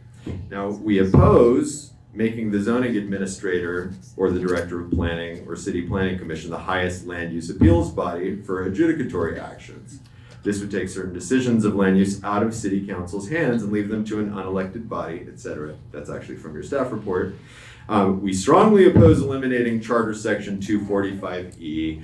I will just mention that recently there was the LA DOT Commission was poised to give a parking lot to a developer, which would have taken away our farmers market. We brought 80 people out to the commission, and they ended up reversing course. But it was because our council member, basically threatened them and said, "You guys need to hear from the community first." And we believe that that has a lot to do with 245E and those powers. Our third oppose is to codify a time limit for all city council land use actions in the city charter and to automatically deem actions approved if council fails to act. We oppose ministerially approving projects under a certain size, which was not designated when we looked at this. It was a vague size. And we oppose mandating sufficient base zoning capacity as the state already does this. Now, to the LANCC motions. You're going to hear all about the LANCC recommendations. You're going to hear those recommendations. So I just want to say a couple of things that are in our CIS. That we applaud LANCC for their efforts and for bringing, I said we applaud LANCC for their efforts. Okay, well, that was supposed to trigger some applause. Secondly, that we focused again on the budget. So I'm just going to read from this. Hopefully it doesn't overlap what I said before as an individual.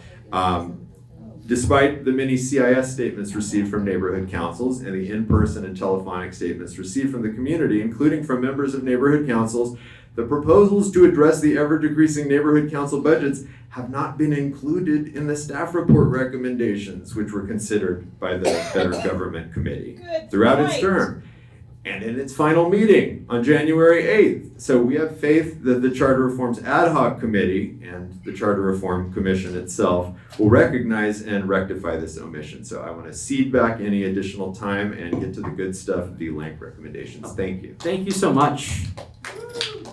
Jamie, come on down. Great comments. I said applaud. Pull that from Hi, Thank you. Jamie York, and I'm here to represent Reseda Neighborhood Council. I'm the president. I also do want to say that we had previously submitted a CIS that was on the 8th. I had my hand up in the Zoom and nobody called me for a neighborhood council comment. So if you guys can make sorry. Yeah, so if you guys can make sure that you're also checking the Zoom when you do have Zoom for a neighborhood council comment, because I was there. All right, so couple different things. This spans a couple different items, and this was passed unanimously by my neighborhood council. The Reseda Neighborhood Council supports the Charter Reform Commission adopting an ex parte communication disclosure that covers communications with commissioners or commission staff with both elected officials and their staff. We also supported the council motion as well that was unfortunately delayed for months. Ex parte communication disclosure, frankly, should have been the standard from the beginning. These disclosures must be specific in nature and cover both the topics discussed and the persons in the conversation. A general description is insufficient. A process that is supposedly for the public cannot be trusted without transparency and sunshine on who drives the process. The Reseda Neighborhood Council strongly supports the recommendations for changes to the charter made by LANCC. We urge the commission and the staff to review those closely. The neighborhood councils are greatly invested in charter reform that uplifts neighborhood councils and codifies some of our limited rights. The work done by the 1999 Charter Reform Commission was transformative for democratic principles. But the entropic nature of time and antipathy from council has narrowed and limited our voices in so many ways. Neighborhood councils have been at the forefront of the call to action for reform, and it's imperative that the commission meaningfully addresses neighborhood council reform. We do not support the Funtes motion that would move follow-up on constituent services from council offices to Dunn. While we appreciate and agree with the perception that constituent services are very often tied to political connectedness, we do not believe that Dunn has the capacity or aptitude to take on this role. At times, neighborhood councils struggle to get follow-up on their own issues, and moving this follow-up for the entire city to this small department would quickly overwhelm them. Additionally, we feel that constituent services are a measure by which voters decide to re-elect or not their council members. The public is informed by whether the council member cares about all constituents as opposed to those who are just well-connected. The answer is not in depoliticizing the process, it is to elect officials who do not politicize the process to begin with. So to that end, we support council expansion to a minimum of 25 council members, but would prefer 29 to 31. The council districts at present are unmanageably large. Los Angeles is the most underrepresented city in the entire United States. The immensity and size and population of our districts is also a driver for poor constituent services and engagement. We also support ranked choice voting.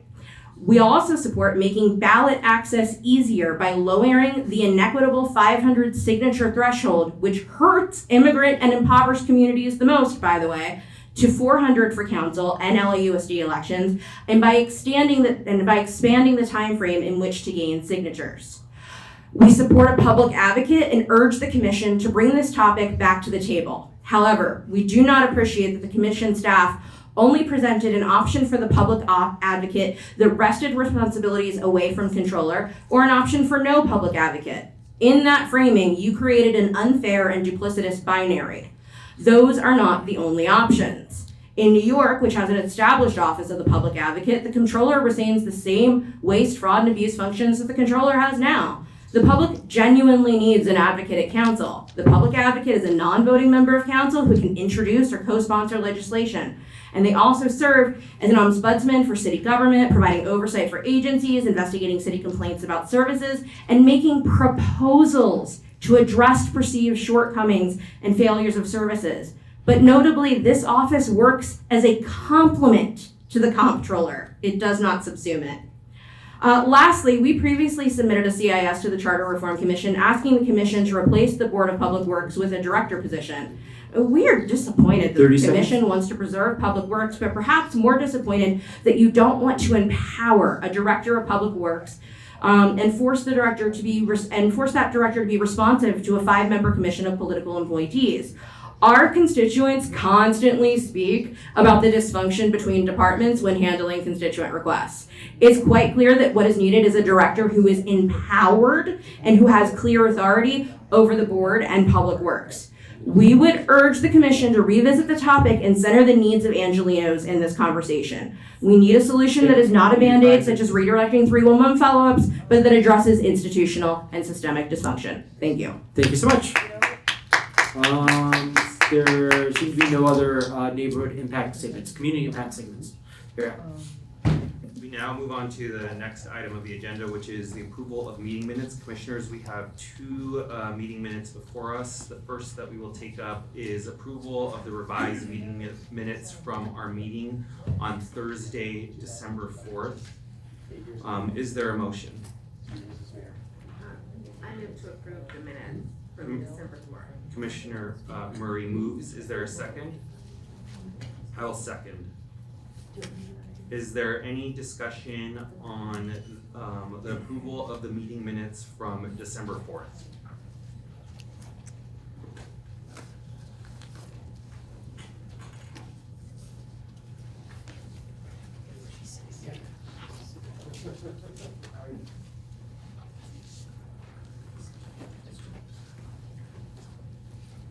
Is there any, okay, seeing no discussion, is there any objection to approving the meeting minutes from December 4th?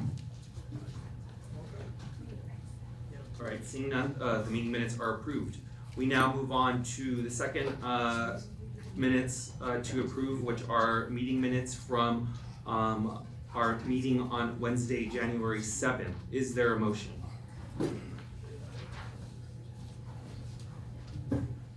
I will move. Is there a second? Second. Right. There is a second from Commissioner Fuentes. Is there any discussion on approval of the meeting minutes from January 7th? All right, seeing none, is there any objection to the approval? All right, without objection, so ordered. Thank you, Commissioners. We now move on to the next item on the agenda, which is the Executive Director Report on Outreach and Other Matters. Sure. Mr. Chair, do you want to have like a quick recess? Because no commissioner can leave the room without us going into recess, and I think we might need a quick recess. Yes, Commissioners, is there any objection to a 10-minute recess? No. Seeing none. So Okay, thank you so much. Commissioners and members of the public, we're gonna reconvene the meeting, please.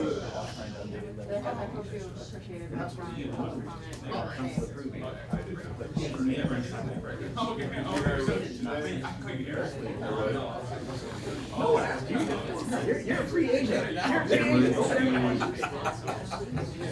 That's great. Roll call, Commissioner Present.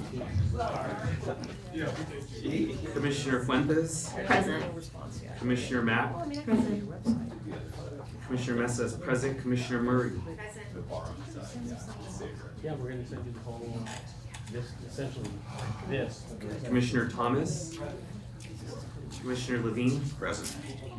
Okay, we now move on to item number 1 on the agenda, study session, better government, comment and discussion on issues related to multiple measures with a presentation from LANCC and Kate Hartman. I will hand it over to the Executive Director.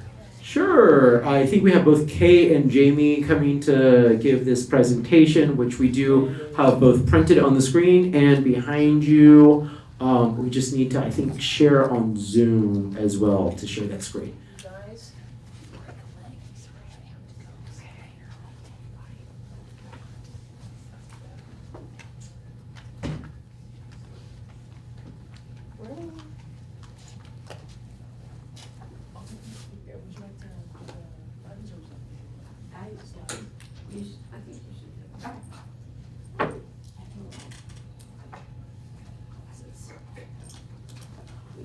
There we go. Now you can wait till they're sharing with Zoom. Yeah. Done? You want us to go?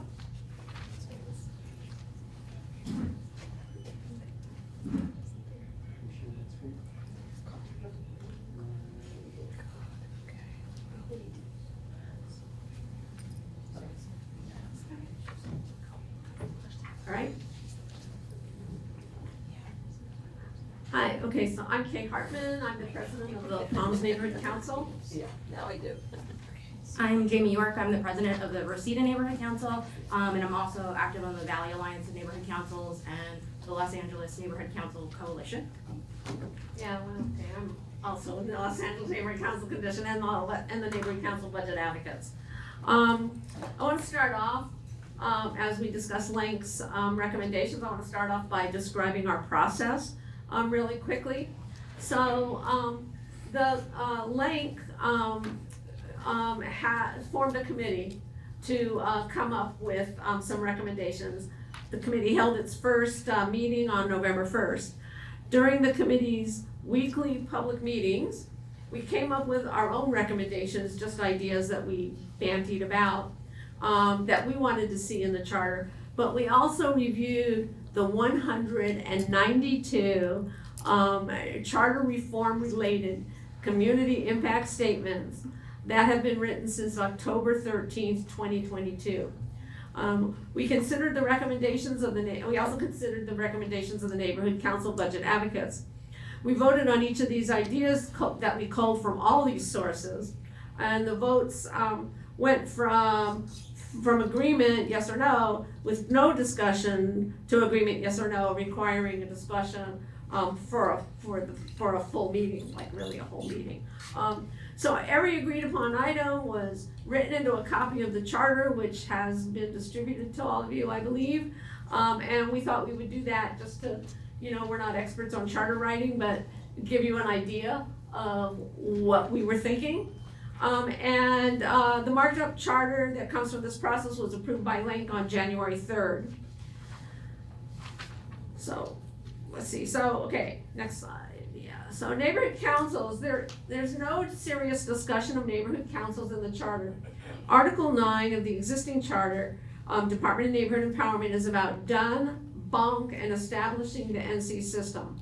If DUN happened to be removed, another support structure could be developed to support neighborhood councils.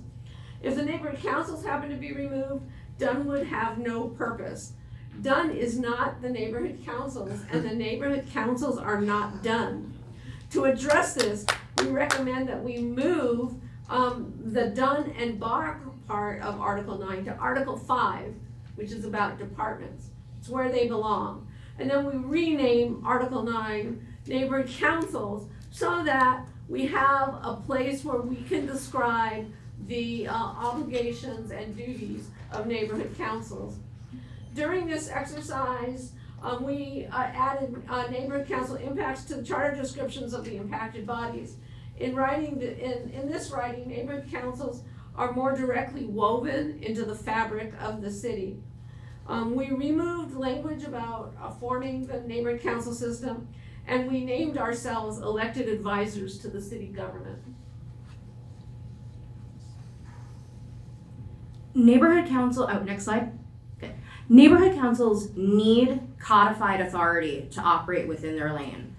Recognition of neighborhood councils by city council is essential. We have the right to advise, but sometimes we're not given the opportunity to do so. Neighborhood councils should have the right to speak in person and telephonically before all public of the meetings of the city where something that we've written a CIS on or an RFA is appearing on an agenda. At present, if you're on a neighborhood council and you show up, there is not a guarantee that you will be heard at neighborhood council. If you call in, or at city council. Same thing with commissions.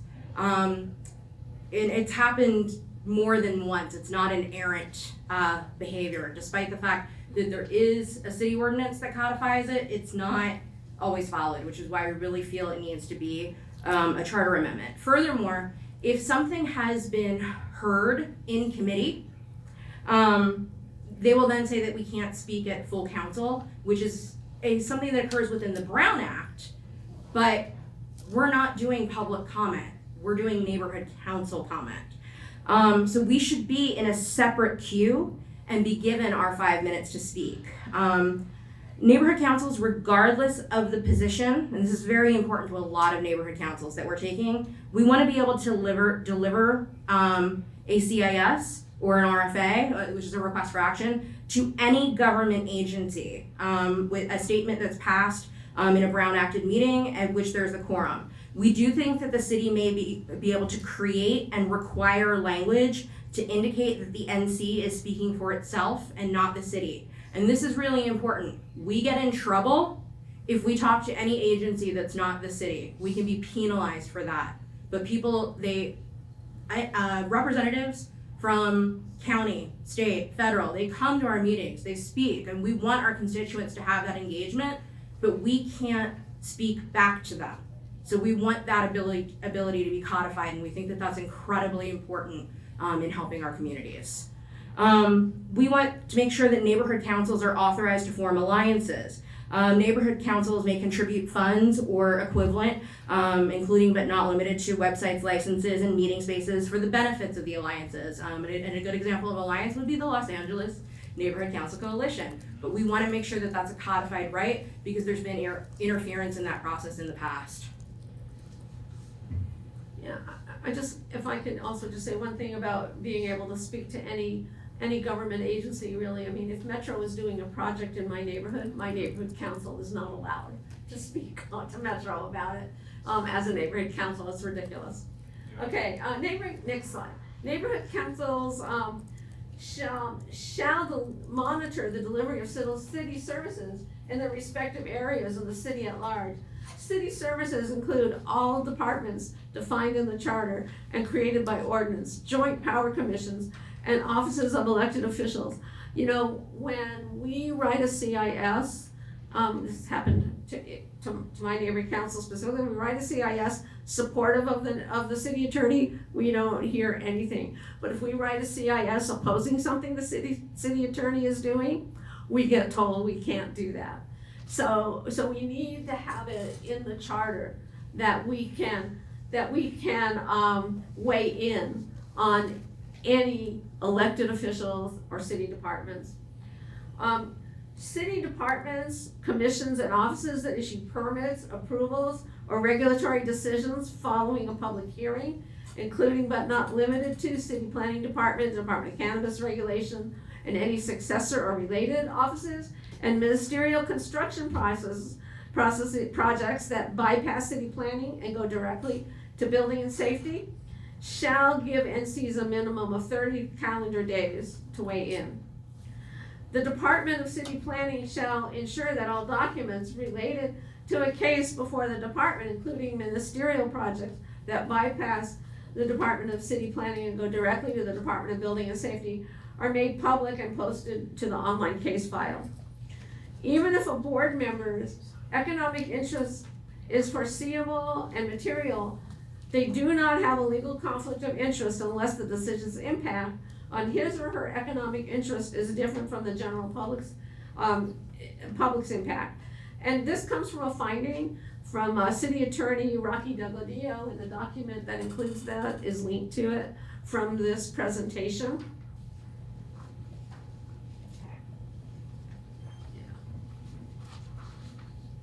Excuse me. Okay. Next slide? Yes, okay. We want to include in the charter to make sure that the updated definition of stakeholder matches the definition voted on by City Council. In the interest of efficiency, we want to make sure that neighborhood councils can include consent calendars on their agendas. Items on consent calendars may include common agenda items, including but not limited to approval of minutes or the monthly expenditure report. It may also include agenda items voted on committee. Any member of the board shall have the ability at the meeting to request an agenda item on the consent calendar be removed from consent and heard on its own. The meeting chair shall remove the requested consent item if requested. Removal shall not be a topic for discussion. The public shall have the opportunity to make public comment on items of the agenda items in the consent calendar. And I know that this seems like a pretty basic principle for anyone who's been part of a public meeting, but even how we run our meetings has been at times interfered with. And so that's why we want that codification, because we've been told at times, no, you can't do this on a consent calendar, which can make our meetings sometimes go past midnight. We don't want that. And we also, as just sort of a point of order, capitalized neighborhood councils throughout, because that is how neighborhood councils want to be referred to, with the capitalization throughout. City council is capitalized. Exactly. Okay, so next slide, I'm going to talk about the Department of Neighborhood Empowerment. So we took everything about the Department of Neighborhood Empowerment from Article 9 and moved it to Article 5, which is where it really belongs, because that's the article about departments. Dunn must become better at being the source of city information for NCs.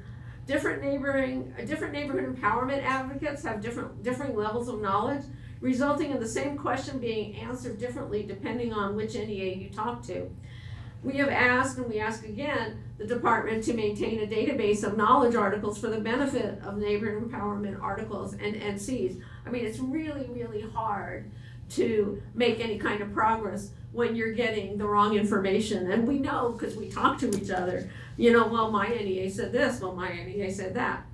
So we also added a list of items that Dunn should not do. It should not substitute its judgment for that of elected neighborhood councils. It should not use its resources to request neighborhood councils advocate for any legislative position. And I want to just say, we're not making this up, this actually has happened, right? And they should not create policies that become de facto regulations. We also added an employment requirement that the Dunn General Manager have public policy experience. We added some text into our charter markup to provide neighborhood councils the opportunity to submit questions that would be asked of the general manager candidates during the employment interview. Next slide. We next reviewed the Board of Neighborhood Commissioners, which we similarly also moved to Article 5. We want to increase the number of commissioners from 7 to 9. And we want 2 of the additional commissioners to be at large and appointed by the neighborhood councils themselves. We've at times had a commission that has had a majority of commissioners that do not have experience with the neighborhood council system. And so we want to make sure that there's always someone on the commission who is coming from the neighborhood council system and is advocating for that voice. We think it's incredibly important that the appointing authority be changed, so that there is at least always some level of voice on bonk for the neighborhood councils. Additionally, and this is something Conrad spoke to, at the same time as departments, neighborhood councils shall submit their budget requests for the following year. The 2 at-large bonk commissioners shall be the single point of contact and shall organize the request into a single request for the mayor's consideration. So right now, when departments are going through their budget process and submitting things in November and then it's coming around in the spring, there is no one that is advocating for the budgets of the neighborhood councils, which is why we have seen a 50% reduction in our budget since the advent of neighborhood councils. It's not sustainable at this point, and we need someone who is the designated point person for us in that budget process. We want to give bonk oversight responsibilities over Dunn, and we also want to make bonk an appeals body for NCs or board members seeking redress for actions by Dunn or the city clerk. And again, it's the kind of thing that you think shouldn't be happening, but there's been some very well publicized cases that have led to things like an entire board quitting. And there's no avenue to redress that. We want members of bonk to not be permitted to vote at commissioner meetings if they haven't completed their required training within 30 days of being seated, and to be able to continue voting, the required training must be current. That's the requirement for neighborhood council members. We would like to see that also apply to commissioners and our elected officials. We want to be held to the same standard that if they have not completed their trainings, which is their ethics trainings, their finance trainings, that they can't vote at council. We've seen reports from the Ethics Commission too often about our elected officials when those cases come up that they just haven't done their trainings at all. So we want to be held to the same standard. So, yeah, the budget. So, as I said earlier, Link considered the recommendations of the budget advocates and included them in our recommendations here. The neighborhood council budget advocates call for transparent labor negotiations where there is public outreach before, during, and after the negotiations, so the public can understand the direction of the negotiations and provide public comment. The city council shall not approve labor agreements that would create a current or future deficit.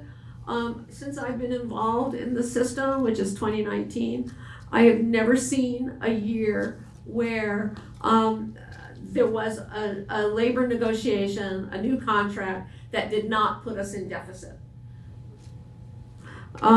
As part of budget planning, the CAO shall prepare a 4-year budget outlook that reflects realistic anticipated raises for city employees. So the CAO already does this. It's not required, but he does it because, like, the mayor, the city council could not do their jobs if they didn't produce this. But the problem is that it doesn't reflect realistic anticipated raises. It's an unrealistic view, so we thought it would be good to put it in and to stress the realism that is needed. We support 2-year budgets. This is also supported by the city controller and the LA 2020 Commission, and I included a link to the council file where the LA 2020 Commission made its recommendations in 2014. A 5-year capital infrastructure plan that is updated biannually. And the reserve fund shall be maintained at a minimum of 5% of the total budget, which is the current city policy. The reserve fund shall only be drawn upon during a declared emergency and may not be used to balance the rest of the budget as frequently happens today. During budget challenges, the percentage of neighborhood council budget reductions shall not be greater than that of the office of the mayor. And when the mayor's office budget is restored after the budget challenge, the neighborhood council budgets are similarly restored. Also, recommended by the next slide, sorry, yeah, thank you. Also, recommended by the Los Angeles 2020 Commission is an Office of Transparency and Accountability. Budget advocates and LANCC both support this. The Office of Transparency and Accountability would be an independent watchdog. The office serves as the people's financial guardian, reviewing contracts, scrutinizing expenditures, and sounding the alarm when the numbers stop adding up. I'm giving credit here to O.J. Oleko, who's the CEO of State Financial Officers Association. Some of this language came from him. There's, like the CAO would say that he already does this, but he doesn't do it in real time. Like, he'll do it months after the fact. And if we had somebody whose job it was to keep us going real time with what's going on with the budget, that would really help all of us understand what's going on in the city. I think it would also help the city council. The Office of Transparency and Accountability is a truth-telling body that operates independently of elected officials and provides unbiased facts to the public.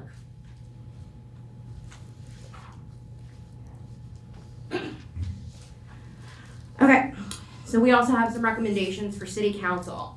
We want to update to codify mandatory telephonic public comment.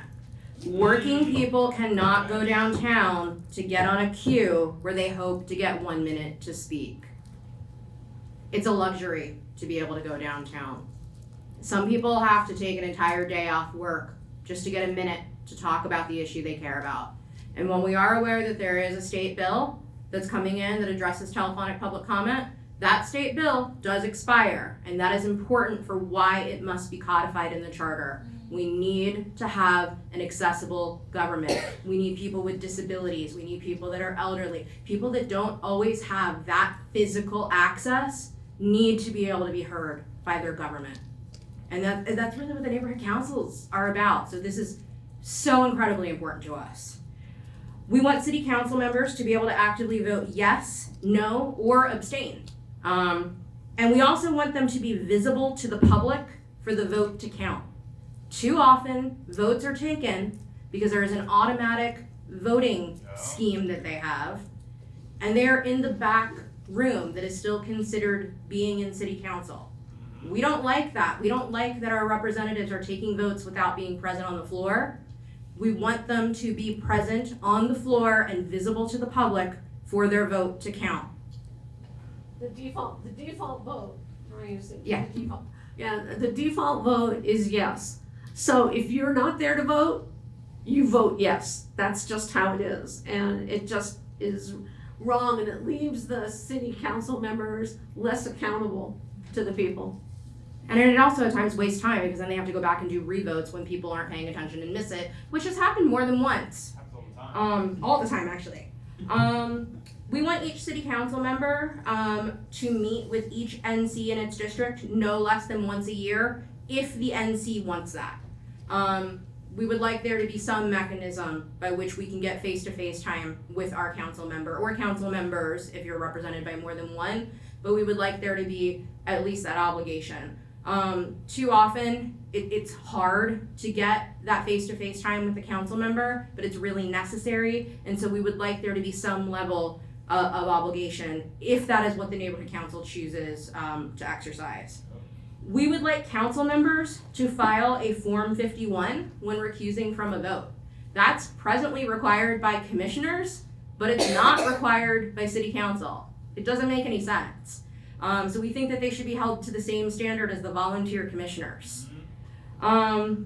Members of City Council and all commissioners shall not be permitted to vote at City Council or committee or commission meetings if they have not completed their required training within 30 days of being seated, and to be able to continue voting, the required trainings must be current. That is the standard neighborhood councils are held to. We will be kicked off of our neighborhood councils. Our votes will not count if our trainings are not up to date.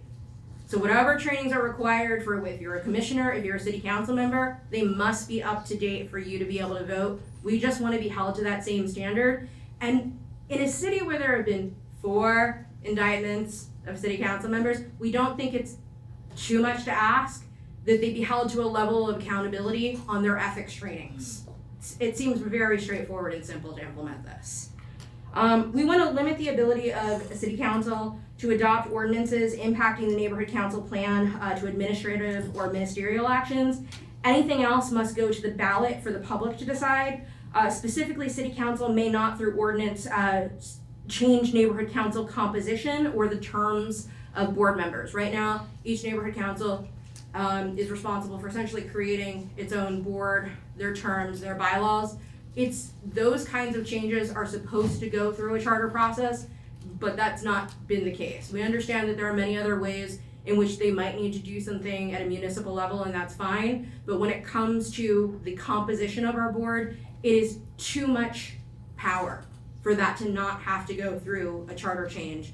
And there have been attempts at this recently, and they sometimes seem motivated by one council member mad at one neighborhood council, but then it affects all of us. So it's just not what we want. We want, we already went through that one, the city council members. So. Okay. All right, next slide. All right. Ethics Commission. We want to increase the number of commissioners from 5 to 7. One of the new commissioners is appointed by the neighborhood councils, and one is appointed by the Ethics Commission itself.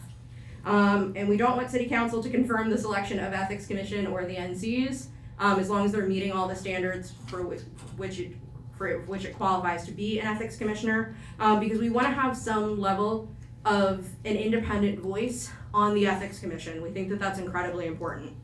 We want the Ethics Commission to have the ability to send items directly to the ballot when the City Council does not advance a recommendation or heavily amends a recommendation. A great example of this would be the municipal lobbying ordinance, which hasn't been updated in like 25, 30 years, something like that. It's been killed at City Council, killed at City Council, and killed at City Council. They're really necessary updates, but they're not ones that are popular with the folks that are regulated by them. And that's why they keep not being heard. We think it's very important that the Ethics Commission in this situation has the ability to bring those topics that are just within their subject to the voters. Because we don't think that this stagnation on ethics issues can keep going, and it's not sustainable for the city. We'd like to increase the Ethics Commission budget to $9 million and adjust it on a year-by-year basis on the changes in city revenue. And we would allow the budget to not be increased, but only in the case of a declared fiscal emergency. And we also would like to increase the time of adjudication of ethics complaints from 4 years to 5 years, which would put them more in line with what we have at a state and federal level. Oftentimes when ethics is pursuing something, they will be sort of subservient to either the feds or the county. And that makes sense, but it puts them at a disadvantage to bringing forward a case when there is a case to bring forward when they're waiting on that other entity to move forward with their work. So we don't want the Ethics Commission to be at a disadvantage, and we just think it should match up. Next slide. City Attorney. We added neighborhood councils to the entities to which the city attorney provides legal advice. We want that the city attorney shall give an advice or opinion in writing when requested by a neighborhood council president or chair. We very often get advice from them. We very rarely get that advice in writing. It would be appreciated if it was in writing. We also do not think that the city council or the city attorney shall not limit public interactions for neighborhood councils more than it does for city councils. Do you want to talk to that one? Yeah, I do. So, I mean, you know, you could look at things like neighborhood councils are not allowed to endorse a business. And the definition of endorse is very broad. So for example, we were talking about having an I Am in Palms campaign, and I could not, according to the advice I get from the city attorney's office, I could not stand in front of a business and say, hi, I'm Kay Hartman, I'm standing in front of this business, and I'm in Palms. Can't do that. But the city council can say, hey, look at this business in my district, please support it. So why is something like that legal for the city council and not legal for the neighborhood councils? And I asked one of the neighborhood council advice division attorneys why this was, and she said, well, maybe city council is just getting different advice. And I'm like, that makes no sense. I mean, it's the law or it isn't the law. So that's that.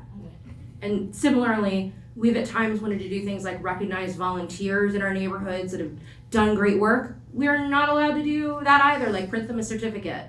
Because we have to buy the paper to print the certificate, so that's a gift of public funds. Meanwhile, there's those wonderful calligraphied plaques that people are getting. We just want to be able to recognize people in our community that are doing great work, and we can't do that in a formal way with like a nice little piece of paper. We'd like to be able to do that. I'm sure We do have to wrap it up because we've only got a couple more minutes. Yep, I know we said 20 minutes. We're a little over that right now. Okay, we're on the last slide. Okay, perfect. Okay, so we envision a more regular charter reform process. Don't wait 25 years or more to review the charter. No less than every 10 years, the city should review the charter and determine whether or not we need an update. The charter reform commissions, we also think, should be able to send recommendations directly to the ballot when the city council does not advance a recommendation or heavily amends it. And so that's what we have to say, and we just want to thank you for giving us the time to make our case, and thank you for hearing us out. And if you want to, go ahead.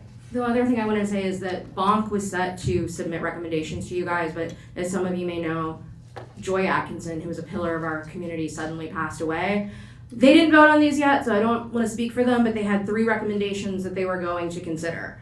To require that city council committees, and city commission agendas include separate, apart from public comment, provision for official neighborhood council comments and adequate time be provided for each comment.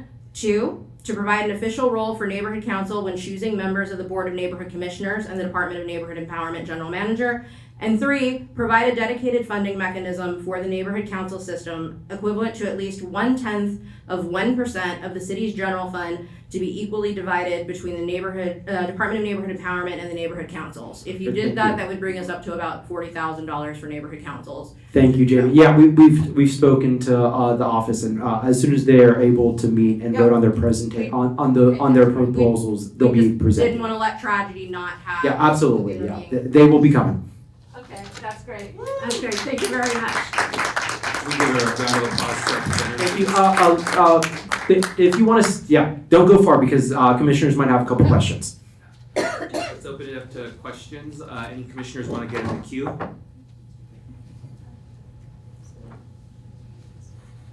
Commissioner Mack. Hi, thank you for your presentation. I just had a quick question about bonk. Was curious for the commissioners, is there a term limit for, I feel like you guys would know. There's no term limit. I see. They get reappointed periodically, but there's no limit on how long someone can serve. Thank you, that's helpful. Commissioner Levine. 2 questions.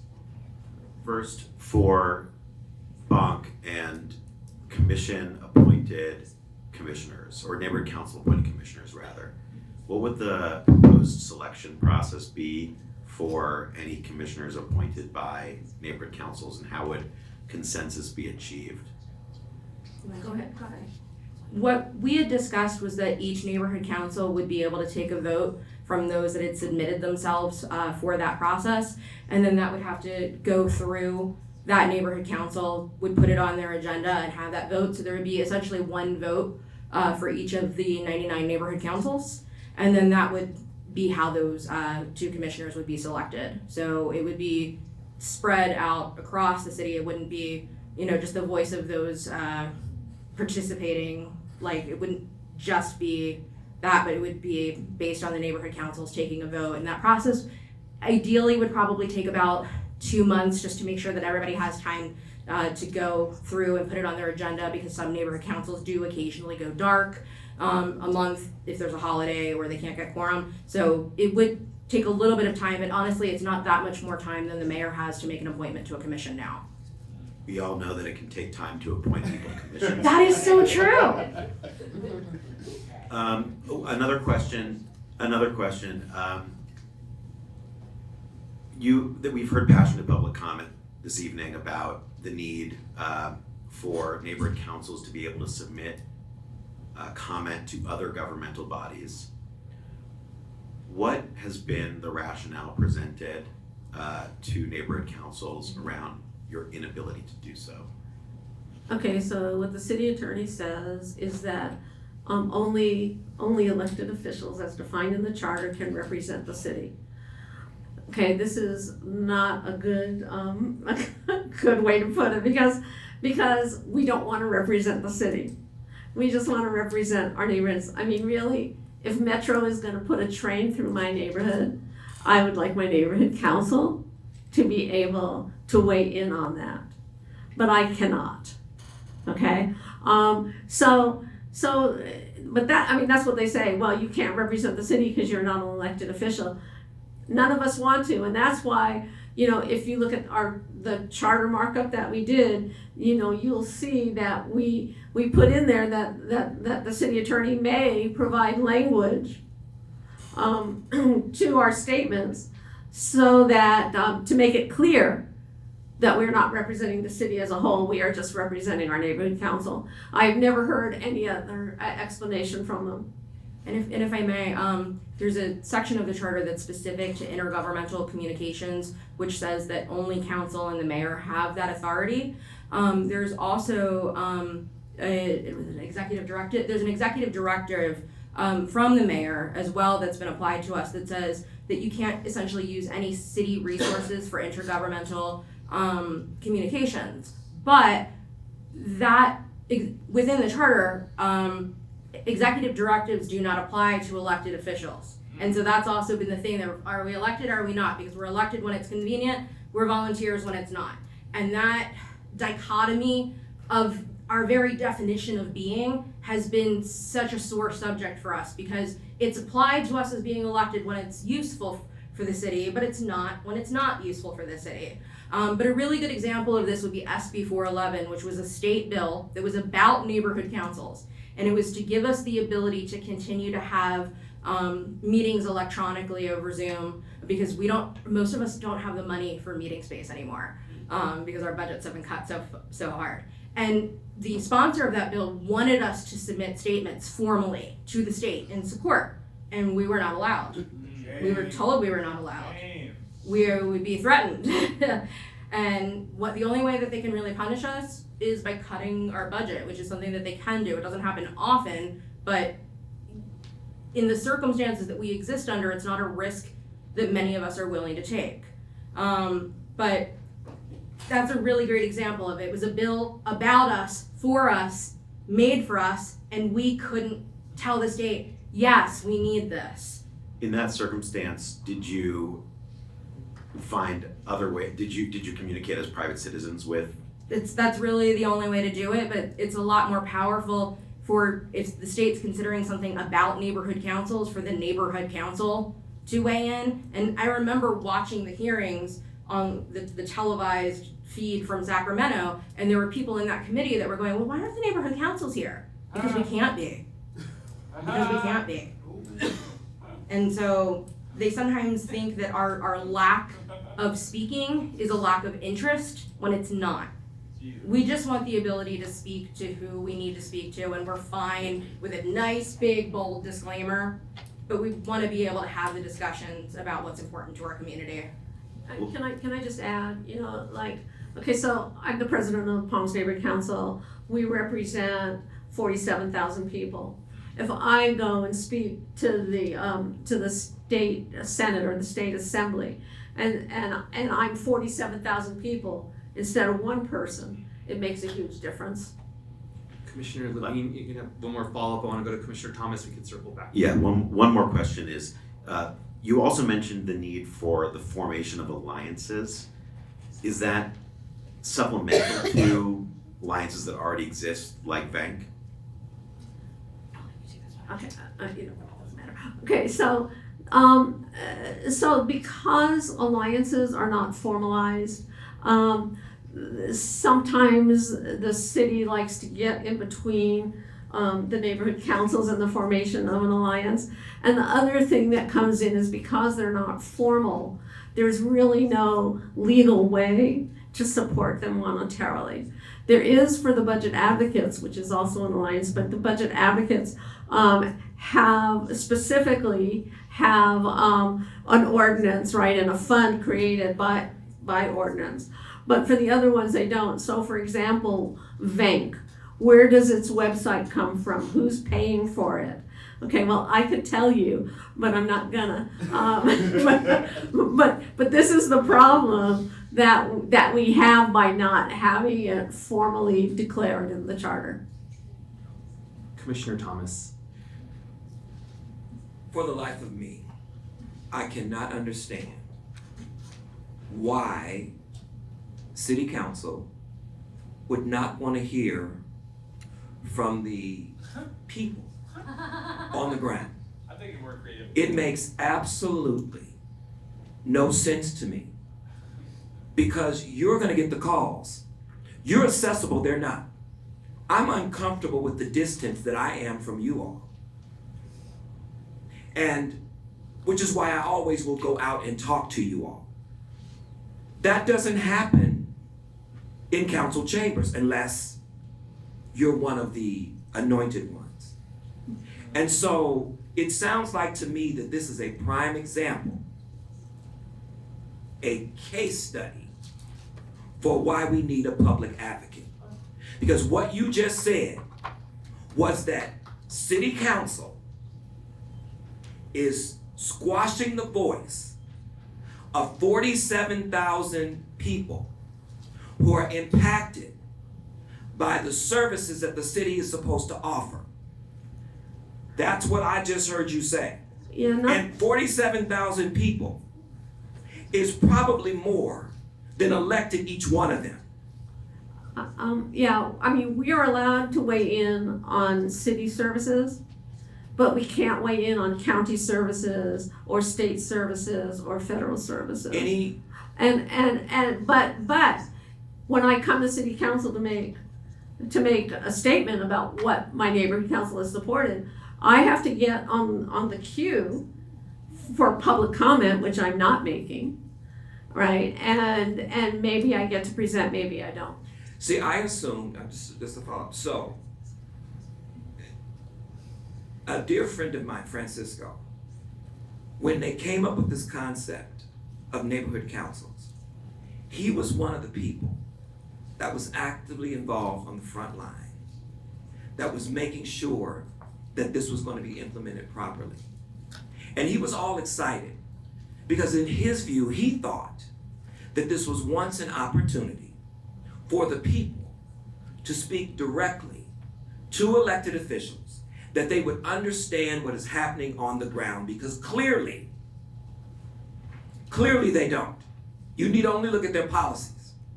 And so if there is a mechanism where people can speak beyond just the vote, because we know what happens with the vote, they get your vote and then you never hear from them again. So beyond just the vote, if we're talking about making Los Angeles more equitable for everybody, then we need to hear from the neighborhood councils. Now, I have had some issues with a particular neighborhood council. I won't name it, but the racism was off the chain. And even when I asked staff to produce a document that documented the number of complaints that Black folks have filed with regards to neighborhood council and racism in this San Fernando Valley neighborhood council, I think if my memory may escape me, but I think it was only about, and I'm gonna be liberal, let's say 13. I know for a fact that there were more than 13 because there were more than 13 people who had contacted the NAACP. I sat in on the meetings as the NAACP president for the San Fernando Valley, but yet there was no record of anything having been done. And what it sounds like to me is that the neighborhood council don't even have the authority to monitor themselves and to make sure that fellow neighborhood councils are consistent in terms of the way that they govern. And so if this is real, and I've just been saying this about everything that involves the city, nothing seems to be what they say it is. And so if this is real, there ought to be space. First of all, when it comes to public comment, the city of LA did not always come up with this arbitrary amount of time that the public could speak. They used to allow the public to speak without restraint.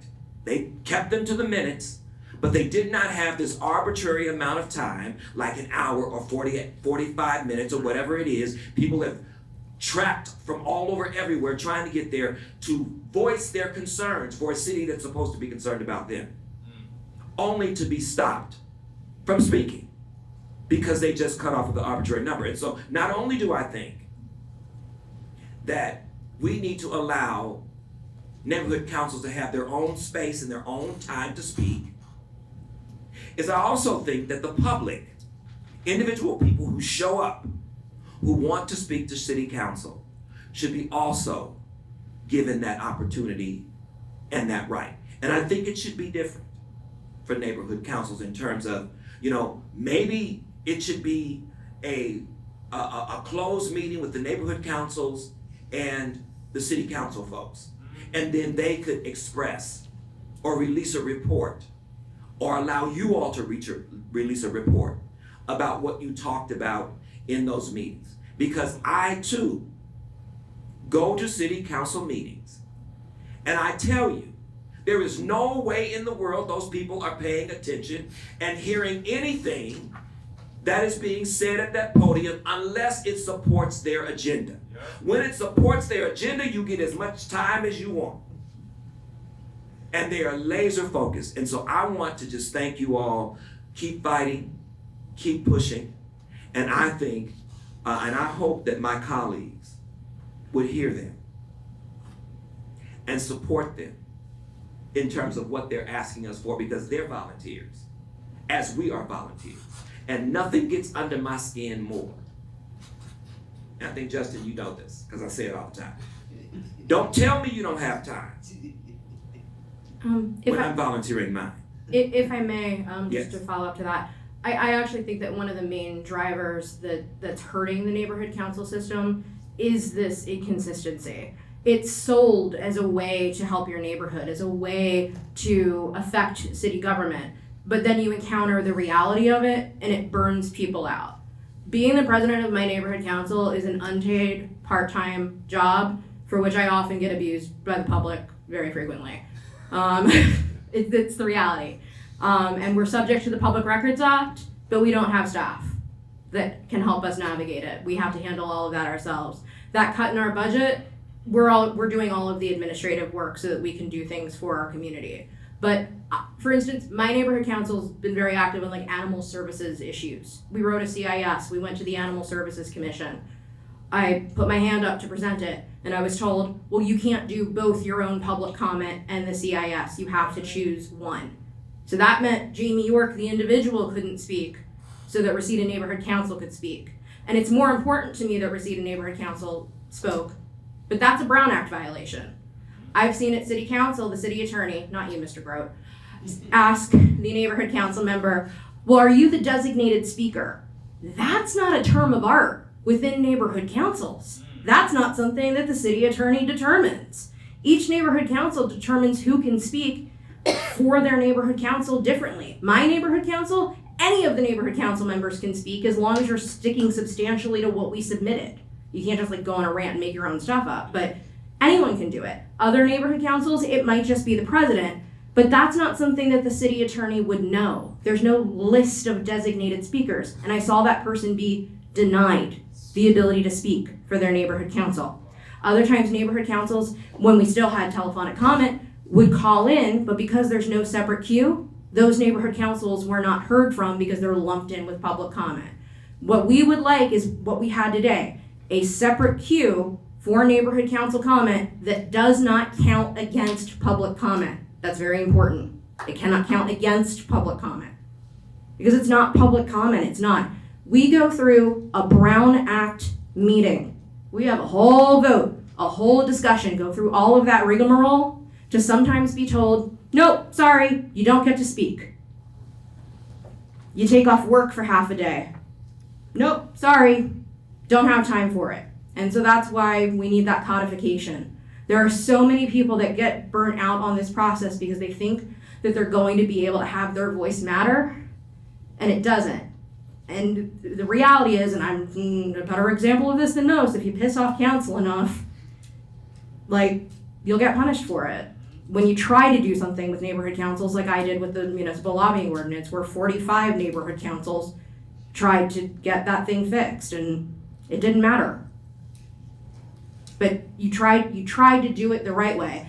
And the reality is a neighborhood council member shouldn't have to know the minutia of ordinances to make sure that their voice is heard. I went down a whole rabbit hole of pulling the minutes from a meeting a couple years ago that actually says that council is supposed to give neighborhood council comment a separate time, but that's not enforced. It's not even in the council rules, even though it was passed in the meeting, and in the minutes it said, this is what's added, but it's not on the council rules.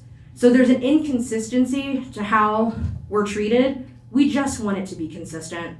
And we just want it to make it worthwhile for people to be on the neighborhood council, because we have to give up a lot of time to follow all of these rules, and sometimes it's for nothing. Commissioners, let's give our presenters a round of applause, please. Thank you very much for the opportunity. Thank you. Thank you.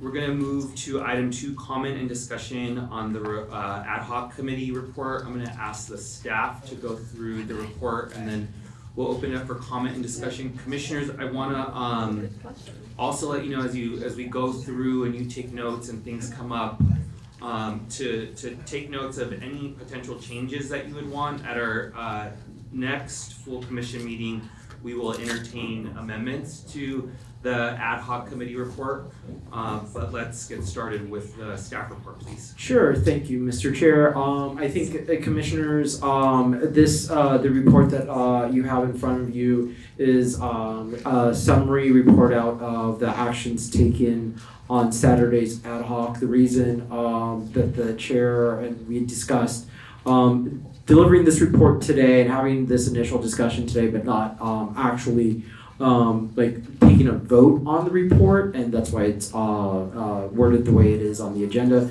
is because for a couple of reasons. It was a quick turnaround to get this report to you, since the meeting was on a Saturday, and we have just quorum today, so those two things led us to think that maybe it's good to have a first readout of it, discussion, of course, but not to take any formal action on this, but to do so at a later date, which will be announced. We do have the next ad hoc committee meeting on the 31st. It will be held at Occidental, and it will cover personnel and budget, as well as better government committee works, and then some cleanup stuff that we weren't able to get to this past Saturday. Can I ask a question? Sure. But any questions so far on anything that I've said so far? Yes. Maybe that's what you're asking. Yeah, my question is about Sure. the meeting being at Occidental, and that's because it needs to be in that.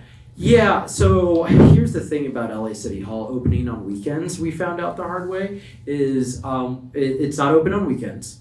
So when you open it on weekends, it incurs a substantial cost to open it on weekends. That we rather, if we can do it like Occidental, I don't think we're being charged much of anything at all. I'm just wondering, Yeah. how was that site chosen? Is there a specific? Sure, it's in the district CD 14, and we as you know, we have to hit all 15 districts. So we were just kind of brainstorming on ideas, and we had connections at Occidental because a couple of our staff are alumni there. So that's kind of how it was chosen. I mean, I have nothing against Sure. Occidental, but Yeah. if we're going to be taking up police accountability, most of those people are more than likely going to have a difficult time getting there. Many of those people could have a difficult time getting to Occidental. And so again, it's this same kind of recurring feeling that I'm getting, is that when it comes to looking at things that actually impact the people, like police accountability, like the public advocate, like someone who would advocate for tenants, renters. It just seems like it's last. It's like almost like it's an afterthought. Now, I'm not saying that that's what is happening, but I'm being honest about that's what it feels like. Even in terms of the Black-led organizations that presented, they presented last. I was under the assumption that police accountability, that when they presented in December, I think December 4th or whenever that was the first time that it had ever been brought up. Yeah, that's correct. No, that was. Wait, sorry. No, that was not. I know that was not. Oh, I mean that's the first time it was presented on. No, I know presented on. Okay, yeah, but not sorry. the first time that it was brought up. Yeah. And no. so I'm just No, saying. yeah, it was brought up earlier. That's why it was presented. When I just want, I don't like feeling like issues that directly impact Black people are last. Let me be very clear. That's how it feels to me. I'm not saying that's what it is, but I'm saying that's how it feels. Just as the same thing as I said with ICE. That was not on the agenda, and I don't. And now, and thanks to your fellow commissioner, it's on the agenda. And hopefully, we're going to vote for it today. So yeah, at any time, any commissioner can bring forward those motions and everything, including yourself. We haven't got. We can bring forth the ex parte motion today. Yes. We'll get to that because we're not on that item. Okay. So stay tuned, one at a time. But just in general, yes. I don't. We can talk offline about the 31st and some thoughts that you have if you want. But right now we're going to move forward with that because we've noticed it. But you know, there's wiggle room. Okay. Okay. Any other questions on what I've said so far on the report? And then I'll turn it back to the chair to lead discussion. Yeah, okay, so before the commissioners, there is a document, it's 3 pages with a memo on the front page from the Charter Commission staff to us with a grid of the votes that were taken. I know that there was a point that was raised in public comment, which I also saw, and I do appreciate the quick turnaround. I believe we got out of there at 5 p.m. on Saturday. Of course, Sunday happened. I imagine most of the staff took it off. I would hope so. Monday was a holiday. And so I did see, obviously we would want that corrected. So is this on the proportional? No, this is on ranked choice voting. Yeah, proportional ranked choice voting. Correct. Yeah, so, and that's something that, and I was talking to Johan about that, that's something that we'll probably bring back as a cleanup at the next ad hoc meeting, because those two votes kind of conflict with each other, so it just has to be a cleanup vote. No, I agree. I just think for the record it's helpful. Absolutely, okay. Did any other commission, I'll just open it up for any discussion or comments on the report?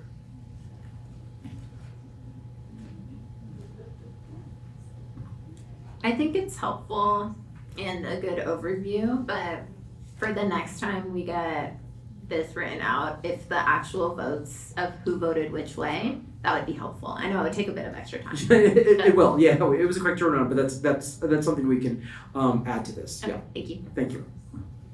Or I think just adding on to that, just even providing the meeting minutes instead as printed material. So I did read it online and it has who voted for what, and so maybe that is a way that. Yeah, we could agree, yeah. And technically, we did do meeting minutes for this. Since it's an ad hoc, we don't have to do meeting minutes, but we do meeting minutes for it, so yeah. So those two things combined, yeah.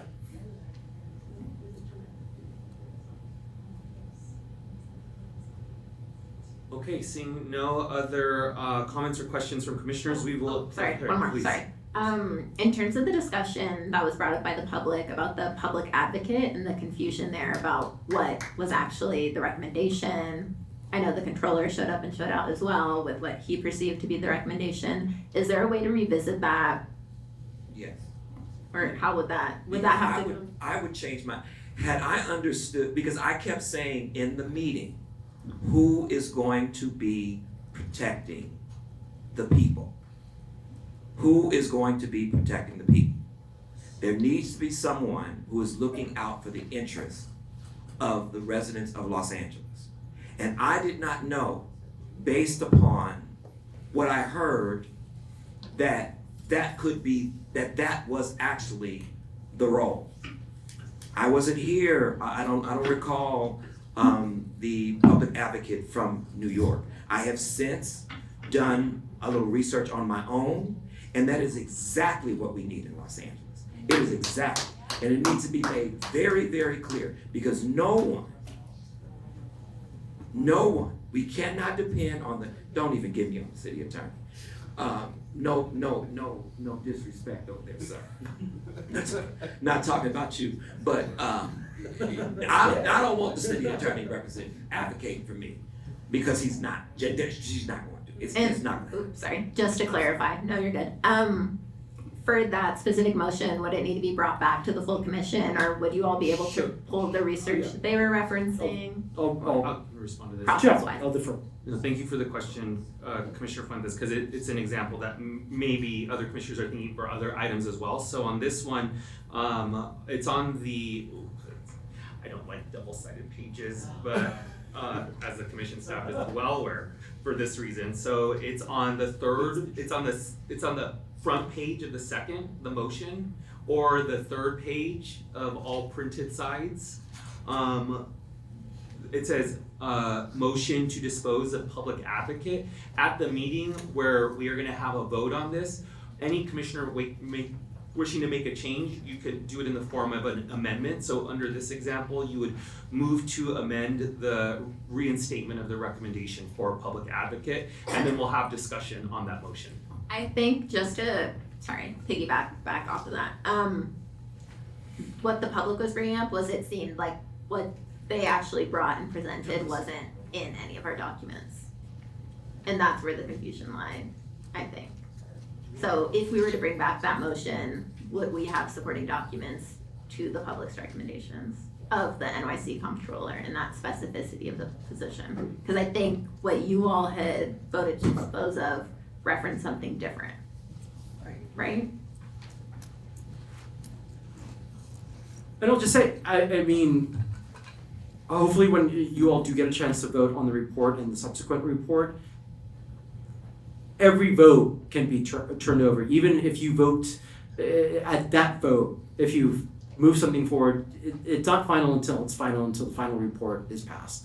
I will say the further we push things down the line, the less time we have to write charter language and to do research and everything. So I will just you will hear me say this on repeat. We have less time every day to do this work. So can we vote to move it forward today? No, not today. Okay. Not today. To Commissioner Fuentes' specific question though on information related to the public advocate, what we can make sure to do is to get all the information that has been submitted. There's been a lot, and to make sure that commissioners have it available for that discussion. Okay, that would be perfect, because I think that's what led to the confusion surrounding that and the outcome of that vote. Got it. And it might be a good idea to even have another conversation when we decide to vote on this, because it seems like I think it's probably one of the most important things that we can do. And it sounds like the community thinks so as well. So it may be a good idea to reach out to the presenter and at least have them make public comment or be available for us to ask questions before we vote on this, so that everybody is clear. Is this New York? Yes. Yeah, and it's definitely, their presentation's online, their doc is online, commissioners who sat through that presentation and governance structures are also resources. Commissioners Funtes, your book ended by them, they can talk about that as well. Thank you, commissioners. Any other questions or comments on the staff report? Okay, can I have a motion to receive and file, please? So moved. All right, I'll second. Commissioner Andrade made the motion. Is there any objection? All right, seeing none, the report is received and filed. Thank you, commissioners. We move on to item number 3, a motion by Commissioner Funtes for consideration of the right of access to counsel for deportation defense placed in the Los Angeles City Charter. Commissioner Funtes. Oh, sorry. Before introducing the item, I wanted to thank the hundreds of Angelinos who wrote in and shared their experiences, as well as support for the motion itself. The volume and substance of the public comment was striking, to speak for my fellow commissioners here, and many of the stories were deeply personal. What we heard consistently is that deportation is not an abstract policy issue. It is life-changing with permanent consequences for individuals, families, and communities. Many commenters described the fear, confusion, and trauma that come with navigating immigration proceedings without legal representation in a system that is complex, unforgiving, and often does not guarantee counsel even when people's liberty, livelihoods, and family unity are on the line.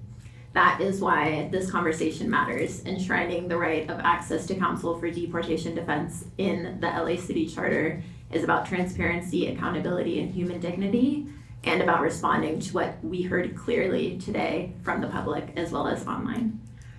And accordingly, I move that the Commission direct staff to research and produce a report in partnership with relevant community organizations and appropriate city departments on feasibility, scope, and implications of enshrining the right of access to counsel for deportation defense in the Los Angeles City Charter.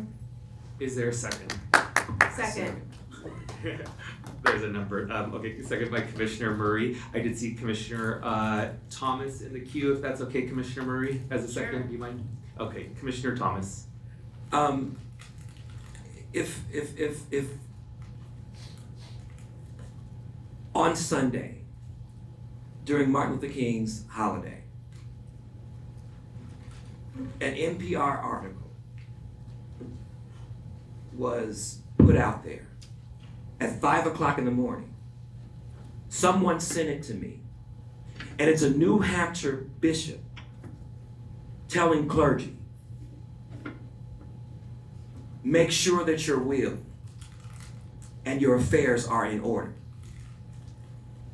If you are protesting ICE, make sure that your will and your affairs are in order. The interesting thing about that article is I was pictured in the article.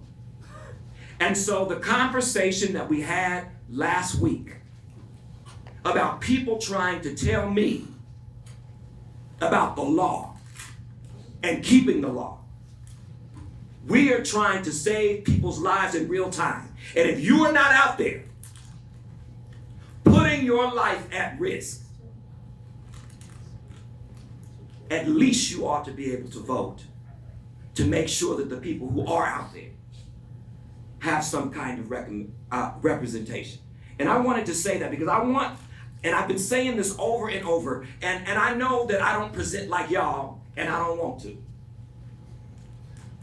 I present like somebody that's in the street, who is trying to do everything I can, even putting my own life on the line, in order to make this city what it's supposed to be, a city of angels. And I say that unapologetically. I've said it over and over. We have a job to do that is significant. We are not politicians. That's not who we are. We are members of the community volunteering our time. And history will record who we were.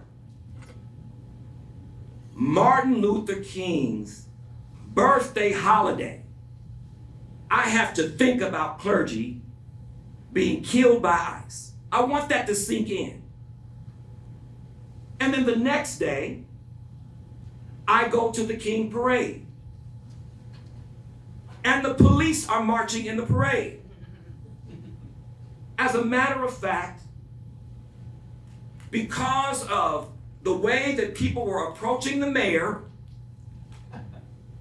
and young people got into some little brawl that the police stood and watched, they shut down Martin Luther King Day. And the reason that that is important, and they should not be there, the reason that that is important is that Martin Luther King was not killed by that white man who went to prison. Martin Luther King was killed by a Memphis police officer working with the FBI. It is documented in Coretta Scott King's wrongful death lawsuit. It is documented. And so all I'm saying is, we have the community, we are paying people to do what these, if we only followed what the community is saying, we'd have a better city. If we followed what the community is saying, not what elected officials are doing, because it's always to be politically expedient. Any elected official that says that they don't make decisions based upon it being politically expedient, they are not telling you the truth. And so that's not who we are. And that's why this ex parte motion that we ain't talked about yet, because I want to keep it in the atmosphere. I want to keep it floating out there. Because I don't want people to think that it's going away. No amount of maneuvering is going to cause it to go away. Because the community is concerned and our credibility is on the line as a commission. And I can't speak for everybody. But I think there are some good people on this commission who have come here and are sitting here and volunteering for all of the right reasons. And I don't want that sullied by somebody's political agenda. I don't care who it is. I don't care if it's the mayor, city council, I don't care who it is. I'm done. I apologize for my 20-minute rant. Commissioner Murray. I just think, want to thank Commissioner Fuentes for putting this very important motion forward. Thank you. Are there any other commissioners who want to get in the queue? Commissioner Fuentes, can you restate your motion, please?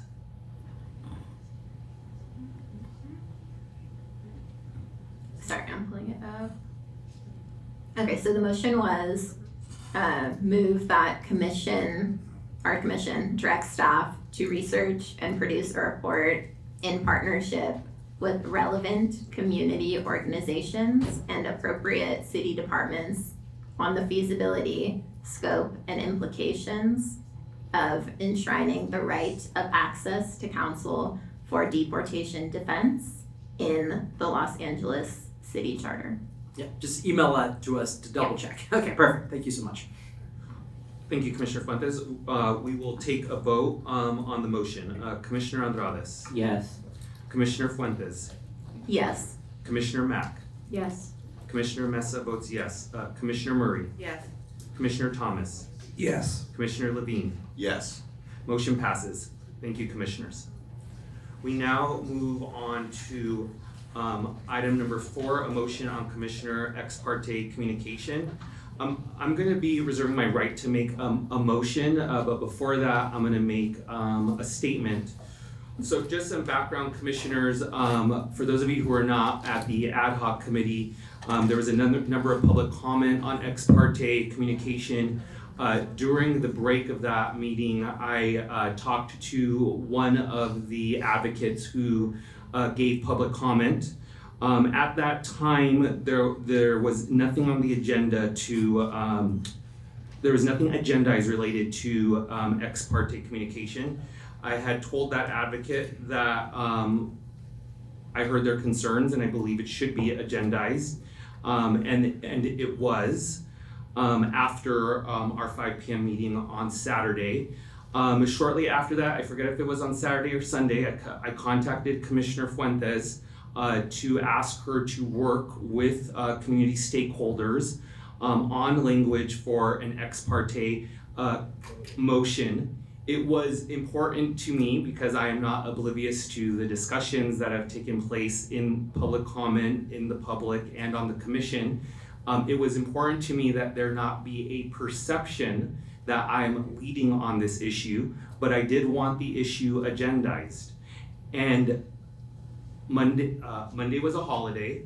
The soonest we could get city attorney to look at language that was drafted was on Tuesday, which was yesterday. There were a number of discussions that took place that resulted in Commissioner Fuentes' 2 motions that were publicly posted today. So I wanted to give that background because the motion that I will be making shortly is to substitute Commissioner Fuentes' motion as the motion and to hand it over to her. It will not be my motion. It was not written by me. It was written by Commissioner Funtes through a process that she went through. But I wanted there to be a placeholder discussion on the agenda. So the motion that I'm asking from the commission is that there be a substitute amendment with Commissioner Fuentes' motion number 1 language and transfer ownership of the motion to Commissioner Fuentes. Is there any objection? Small objection, or discussion. Would I be able? Is there a second? Oh. Sorry. Is there a second? I second. Second. Okay, Commissioner Levine. Okay. Commissioner Fuentes. Yes, I wanted to know if it's possible to move both parts 1 and 2, since it's a 2-part motion. Yes. So can we can make a new motion? Yeah, the motion so the motion will be, so I'll withdraw the previous motion. The substitute, I move that there be a substitute amendment with Commissioner Fuentes' motions 1 and 2 language and transfer ownership of the motion to Commissioner Fuentes. Is there a second? I second. All right, thank you. Second by Commissioner Thomas. Is there objection to the motion? Okay, seeing none, so ordered. The new motion is Commissioner Fuentes' motion, which is language that has been agendized, Commissioner Fuentes' motion 1 and 2. I will ask the city attorney to come give the commission the counsel that they give me, which is now slightly changed with the incorporation of motion 2. Right, so I believe the votes that just took place were largely procedural, but in terms of voting on the actual item today as amended, so we did not, and I understand that there was a rush to get this in and it's important. So our intent is not to opine on what this commission can and cannot do. We just simply provide advice. Part of that is also risk assessment. So we were not given the opportunity or we did not have the opportunity to review the agenda language for this specific item. We did take a look at the motion. I believe we provided comments. So as currently written on the agenda, it risks a vagueness challenge. And so this body, if they voted on it today, would run the risk of an adverse ruling. But if the question is whether or not we are, as the city attorney said, you cannot vote on it today, we don't prohibit you from doing what you want to do, but we have to apprise you of the risks involved. Thank you. I'd like to make a motion to move forward with the motions, as mentioned. And I know the city attorney's comments and I appreciate him. Can I ask one question? Yeah. Is this retroactive or is this moving forward? No, so the motion, the last, and sorry, it is online, so the last bullet there for each F. This section shall only apply to communications occurring after January 21st, 2026. So that would be, We're looking at it now. yeah, after this meeting. And same thing for the next, the motion 2, and that'll be bullet number G. If there are any other questions, I'm happy to answer them. I'm gonna put myself in the queue, but I wanna see if there are any other commissioners who would like to get in the queue. Commissioner Andrades, and then I'll go, and then Commissioner Thomas. And is it possible, sorry, Commissioner Funtes, go. yeah, sorry. I didn't really get to say anything about the motion. Can I say something? Yes, I apologize. You are the author, please. Okay, awesome. So we've heard a clear and consistent message. If the public is going to trust the outcomes of our charter reform process, it has to be transparent and credible. A clear disclosure framework like this two-part motion helps protect the integrity of our work, ensures everyone is operating by the same standards, and makes it easier for the public to understand how information is flowing. To me, this is about creating guardrails that match the magnitude of what we're doing here by strengthening accountability and ensuring that the public record reflects the conversations that may influence our deliberations. With that, I'm looking forward to bringing these motions forward for discussion today and working with colleagues, staff, and the public to get this right, finally. Commissioner Andrades. My only question is, how does this motion differ from the language that was voted on by City Council earlier this week? It differs slightly. There's a bit more specificity here, but the main point that I want to underscore is that that probably wouldn't go into effect, that council motion, until mid-February, late February. Oh no, I get that. I was just wondering what what is the difference? Is specificity with The regard? date Oh, that this would be implemented. Okay, thank you. Yeah. Commissioner Levine. Just a question of the city attorney. Sorry, one other part. For city council, I do not believe their motion extended to staff. This would include staff. For the city attorney, can you expand on the legal risk of a vagueness determination? So generally on any item, not necessarily just this, but if the agenda description is determined to be too vague, then the action itself could be undone. There are alternatives, and again, it's up to this body to determine what they want to do today, or if they want to agendize a special. I believe, as some of the public speakers have said, the special could be subject to your availability, would just require 24 hours advance notice.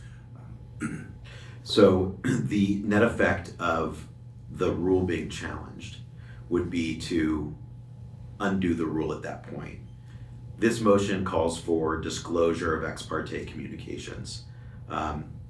Would the rule be undone in the future? We still would have the public value of any disclosures that occur between now and that potential future action, but there would not be additional financial, legal risk to the city as a result of that determination. It would simply be, we would need to reissue any kind of ex parte disclosure requirements. Would likely just be redoing the action. Any significant, I mean, it depends on what the actual challenge is, but minimal in terms of your question, the exposure. That, I have myself in the queue and then Commissioner Thomas. Right. I'm gonna reserve my right to make an amendment, and I wanna explain it first. Commissioner Funtes, I shared this with you and I wanna share it with the entire commission. As you mentioned, one of the differences with your motion is the disclosure for the staff requirement. I want to fully acknowledge what some may think about this, which is without a staff requirement, there could be an intermediary that could talk to, that the staff could be an intermediary that could talk to elected officials that could then talk to commissioners. And so I fully understand that. And I'm still going to provide the reasons that I do not support the staff disclosure, which is we have on our team of the 4 staff, we have 1 person who has had a lengthy career in City Hall. The other 3 staff have not.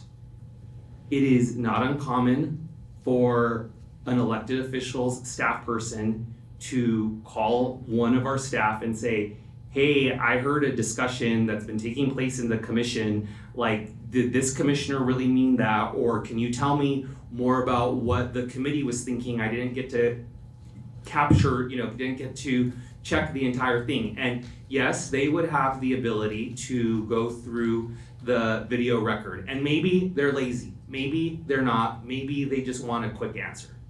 I don't know the reason. That would require disclosure.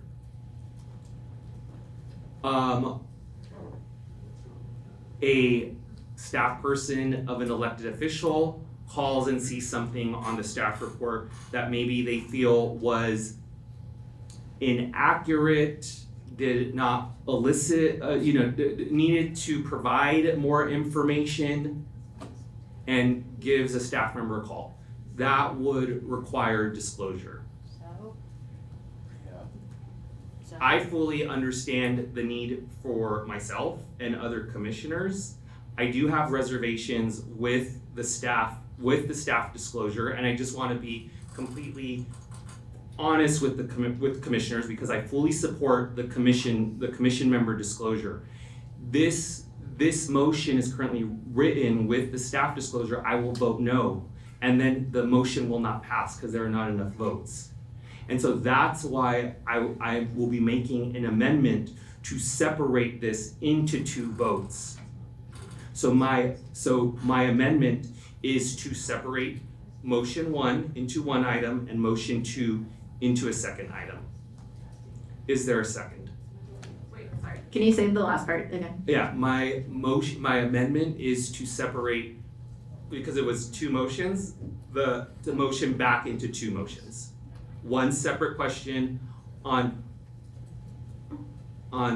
commissioner disclosure, and then a separate question on staff disclosure. I imagine it's an unfriendly amendment. That's why I'm asking if there's a second. Yeah, and just to be clear, the amount of votes needed today would include you. We'd all have to agree on moving the motion forward, Correct. right? Because of quorum. Okay, well, in that case, I'd love to do the vote once, then redo it with your amendment, if that motion fails. If that makes sense. So There's a motion. Right, so I'm in the queue, city attorney. just a procedural thing. Procedurally, so a motion's been made, the question is whether or not there's a second. It's a motion to bifurcate the item. So if there's no second, then we don't, that's it, that's all, it wasn't. If there's no second, then what? Then the motion will not be taken up by this. The The amendment will not, the motion to bifurcate will not be taken up by this body. And then it would just be voted on. No, as- that wasn't my question. My question was, if this motion isn't seconded, our motion moves forward, we call to a vote, chair says no, then we can run it again with Full commission. another bifurcation or no? Can I interject? We had this similar issue on a subcommittee with Commissioner Schlegler's motion, which kind of basically had 3 parts. And so we divided them up into 3 separate motions. So I don't know if you want to do that, though. You perhaps. Okay. Well, But it's since it's hers. Yeah, this is an amendment, and so I just have to ask, is there a second on the amendment that I proposed? I'll second that. All right, now we are on discussion on the bifurcation, on the amendment to bifurcate. All right, Commissioner Funtes. Sorry, and then I'll pass it to Commissioner Thomas, Yes. who's using the original cue from before. I just want to make it clear, I'm happy with that amendment. I'll be bringing this back up once we have more commissioners with us in person. This is really, really important. This is made to be a public issue. The public brought it to us. They're asking for us to include staff within this motion for a reason, and they have their reasons to do so. I do not believe it would add any substantial workload. That makes no sense. I understand it's an important part of the process to communicate with council members as well as their staff. That's evident. So I just want to put that out there. I'm excited to support the motion with the amendment, but that is my caveat. Commissioner Thomas. And I would just say that the scenario that you described You just have to tell us. They just have to tell the public. It doesn't stop you from speaking to elected officials. We just need to know what was said. You're hiding. Who is it for? We just need to know what was said. That's all we're saying. If someone says the motion. the motion has not passed, can I speak on and can I have my time, please? Yeah. We are not saying that staff cannot speak to elected officials. I would hope that staff would speak to elected officials. But I want to know what the conversation is, even if it's as simple as I spoke to the elected official. Because every time I've had a conversation, and I've only had one when I came to city council, and I spoke to elected officials. When I came in here, I said what I did, and I repeated what I said without an ex parte motion. At the end of the day, we are saying we don't want anyone, because and I'm just being honest, this just didn't fall out the sky. There is a reason that the community feels the way that they do. There is a reason. And I've been saying it from day one. Now, I'm not trying to disparage anybody or get in a battle about anything, but I do know that it has, at first it was my concern. And I talked to you personally, I've talked to you one-on-one. It was my concern. And I carried that concern and I voiced that concern. But now it's not just my concern. It's not just my concern now. It is the community's concern. They have pointed. And the reality is it is not about whether or not, it's not just about whether or not you're doing something that is unethical, or you're hiding what you're doing, or you're deliberately trying not to be transparent. It's about the perception. And I've said over and over, with many of these votes, I can name the votes. I've said, we obviously don't care how we look. We're voting on things that directly impact the community negatively, and we're glib about it. Like the first vote that we took about diversifying the committees. All of that comes into play. The resistance of changing bylaws, but sure wanted to change them when you said I was talking too much. Everybody was in on that. Not everybody, but you know what I'm saying. And so the bottom line is that if disclosing what we say to elected officials is going to build confidence in this process, because ultimately the residents are going to have to push for whatever it is we do. It's not up to us. We hand the ball off. And if they are not confident, and I've said this before, and I'd say it to the mayor if she was in here, this cannot look like your pet project. And if that is the perception, it's not going anywhere. And I don't like that it calls into question our credibility. And so we don't need to do this just because. How is staff going to look if we bifurcate this? How are they going to look? They're going to look like people, we're going to leave this room and people are going to say, see, we told you. They got something to hide. They got something to hide. Sometimes you need to pay attention to the perception. And the perception doesn't have to be true.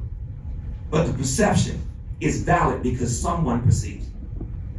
And in this case, it is the community. And the community is going to have to stand behind whatever reforms we recommend, because ultimately, we're asking the community to vote for things that we want, and then we're trying not to listen to the community. For whatever the reason. This does not, your motion does not consider what happened before. It's not retroactive. So moving forward, from this day forward, we just don't do it again if we've done it. And if we do, we just say, hey, I mean, we haven't talked about, I mean, maybe there, I don't know what the procedural, maybe you're talking about, it's a lengthy procedure, I don't know. I don't know if that is true or not, it's going to take up a lot of time for staff to do that, to report back, but I'm just saying, if someone is having a conversation about the work that I'm doing, whether it's on the job, whether it's in the church, I don't care where it is. If someone is discussing the work that I have been charged to do with someone else, whether it is a person who has a position of authority or not, as that particular worker responsible for that work, I have a right to know that those conversations are taking place. And if I don't have a right to know that those conversations are taking place, then I can't consider the work that I'm doing valuable. And I can't see the process as equitable and ethical. And so that's why I think it is vitally important that we pass this so that we can lay this to rest once and for all. Once and for all, we can lay this to rest. We don't have to deal with a situation where the community, or even myself, because I felt it too, it ain't just them, I felt it too, is thinking that there are conversations that are taking place, that there are agendas that are being set that don't involve us. Now that may be a difficult thing, but if we care about this city, and if we care about the work that we're doing, then it ought to be a sacrifice worth making. Because the truth is, we have been treated like, we haven't gotten the respect as commissioners that we deserve. We haven't. We have been treated like, as the Bible says, a byword. We're a second thought. We haven't been treated the way that we should have. And that probably is, and I know that is true for staff as well. Because this process has been hung up for 6 months. And so now, because of that, staff has to work just that much harder and faster. When at the end of the day, we didn't determine how long this process would be. The folks who envisioned this commission did. And it's not fair to us, it's not fair to staff, and it's not fair to the community.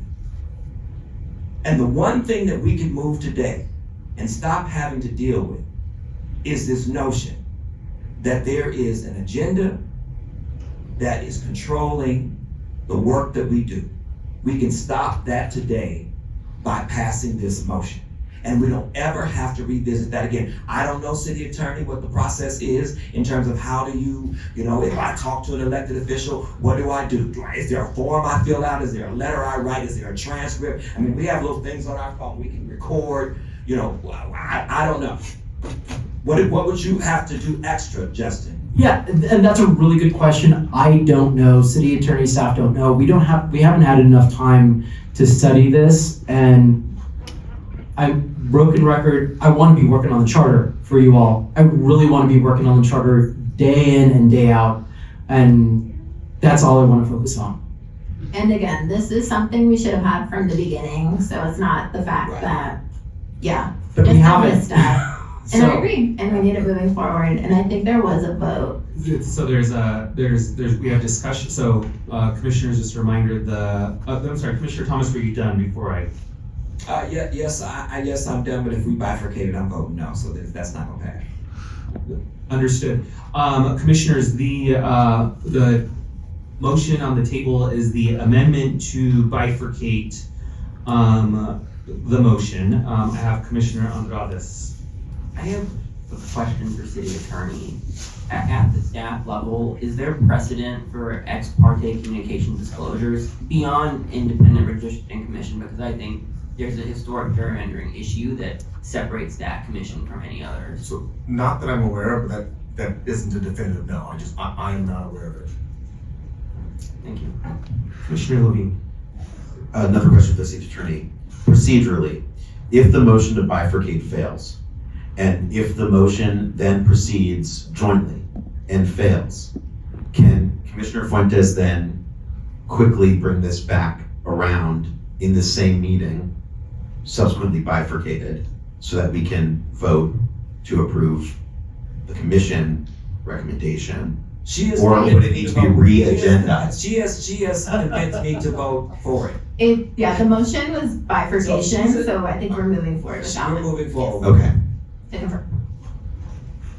just want to be sure we're That's a great preserving question. our options. That's a great question. I can call a vote, but I just want to see if there are any other commissioners who want to be in the queue on the question to bifurcate the motion. Okay, seeing none, we will go to a vote on the amendment to bifurcate the motion. Commissioner Andrades. Yes. Commissioner Fuentes. Yes. Commissioner Mack. Yes. Commissioner Mesa, yes. Commissioner Murray. Yes. Commissioner Thomas. Yes. Commissioner Levine. Yes. Okay, we now move to motion number 1, which is ex parte communication relative to commissioners. Commissioner Fuentes, this is still your motion. Is there anything additional you would like to say? No. Okay, so I'm ready to call a vote on the commissioner ex parte communications. Are there any other commissioners who would like to chime in before we go to a vote? Okay, the vote is to approve Commissioner Fuentes' motion number 1 on commissioner ex parte communication. Commissioner Andrades. Yes. Commissioner Fuentes. Yes. Commissioner Mack. Yes. Commissioner Mesa votes yes. Commissioner Murray. Yes.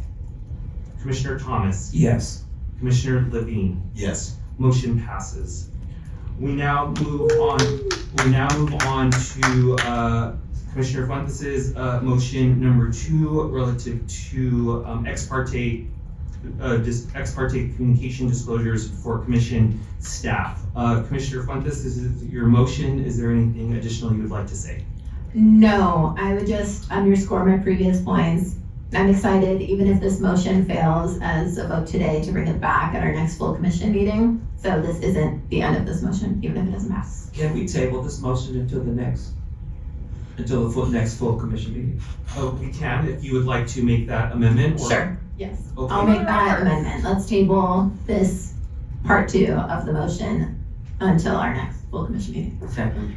All right, second by Commissioner Andrades. So the motion is to table this until the next full commission meeting. Are there any commissioners who would like to get into the queue? All right, seeing none, I will call for a vote. The motion is to table Commissioner Fuentes' motion number 2 on ex parte communication relative to commission staff until the next full commission meeting. Commissioner Andrades. Yes. Commissioner Fuentes. Yes. Commissioner Mack. Yes. Commissioner Mesa, yes. Commissioner Murray. Yes. Commissioner Thomas. Yes. Commissioner Levine. Yes. Motion passes. Thank you, commissioners. Housekeeping Executive Director. Yeah, so I don't know how to implement this yet, so stay tuned. We'll also have to communicate with the remainder of the commissioners this vote today as well. Yeah, that's all I got. I guess if this is binding, start keeping track of your communications. That's all I got. All right. We have no other business before us, commissioners. Is there a motion to adjourn? So moved. So moved. Is there a second? Second. Without objection, we are adjourned. Thank you, commissioners.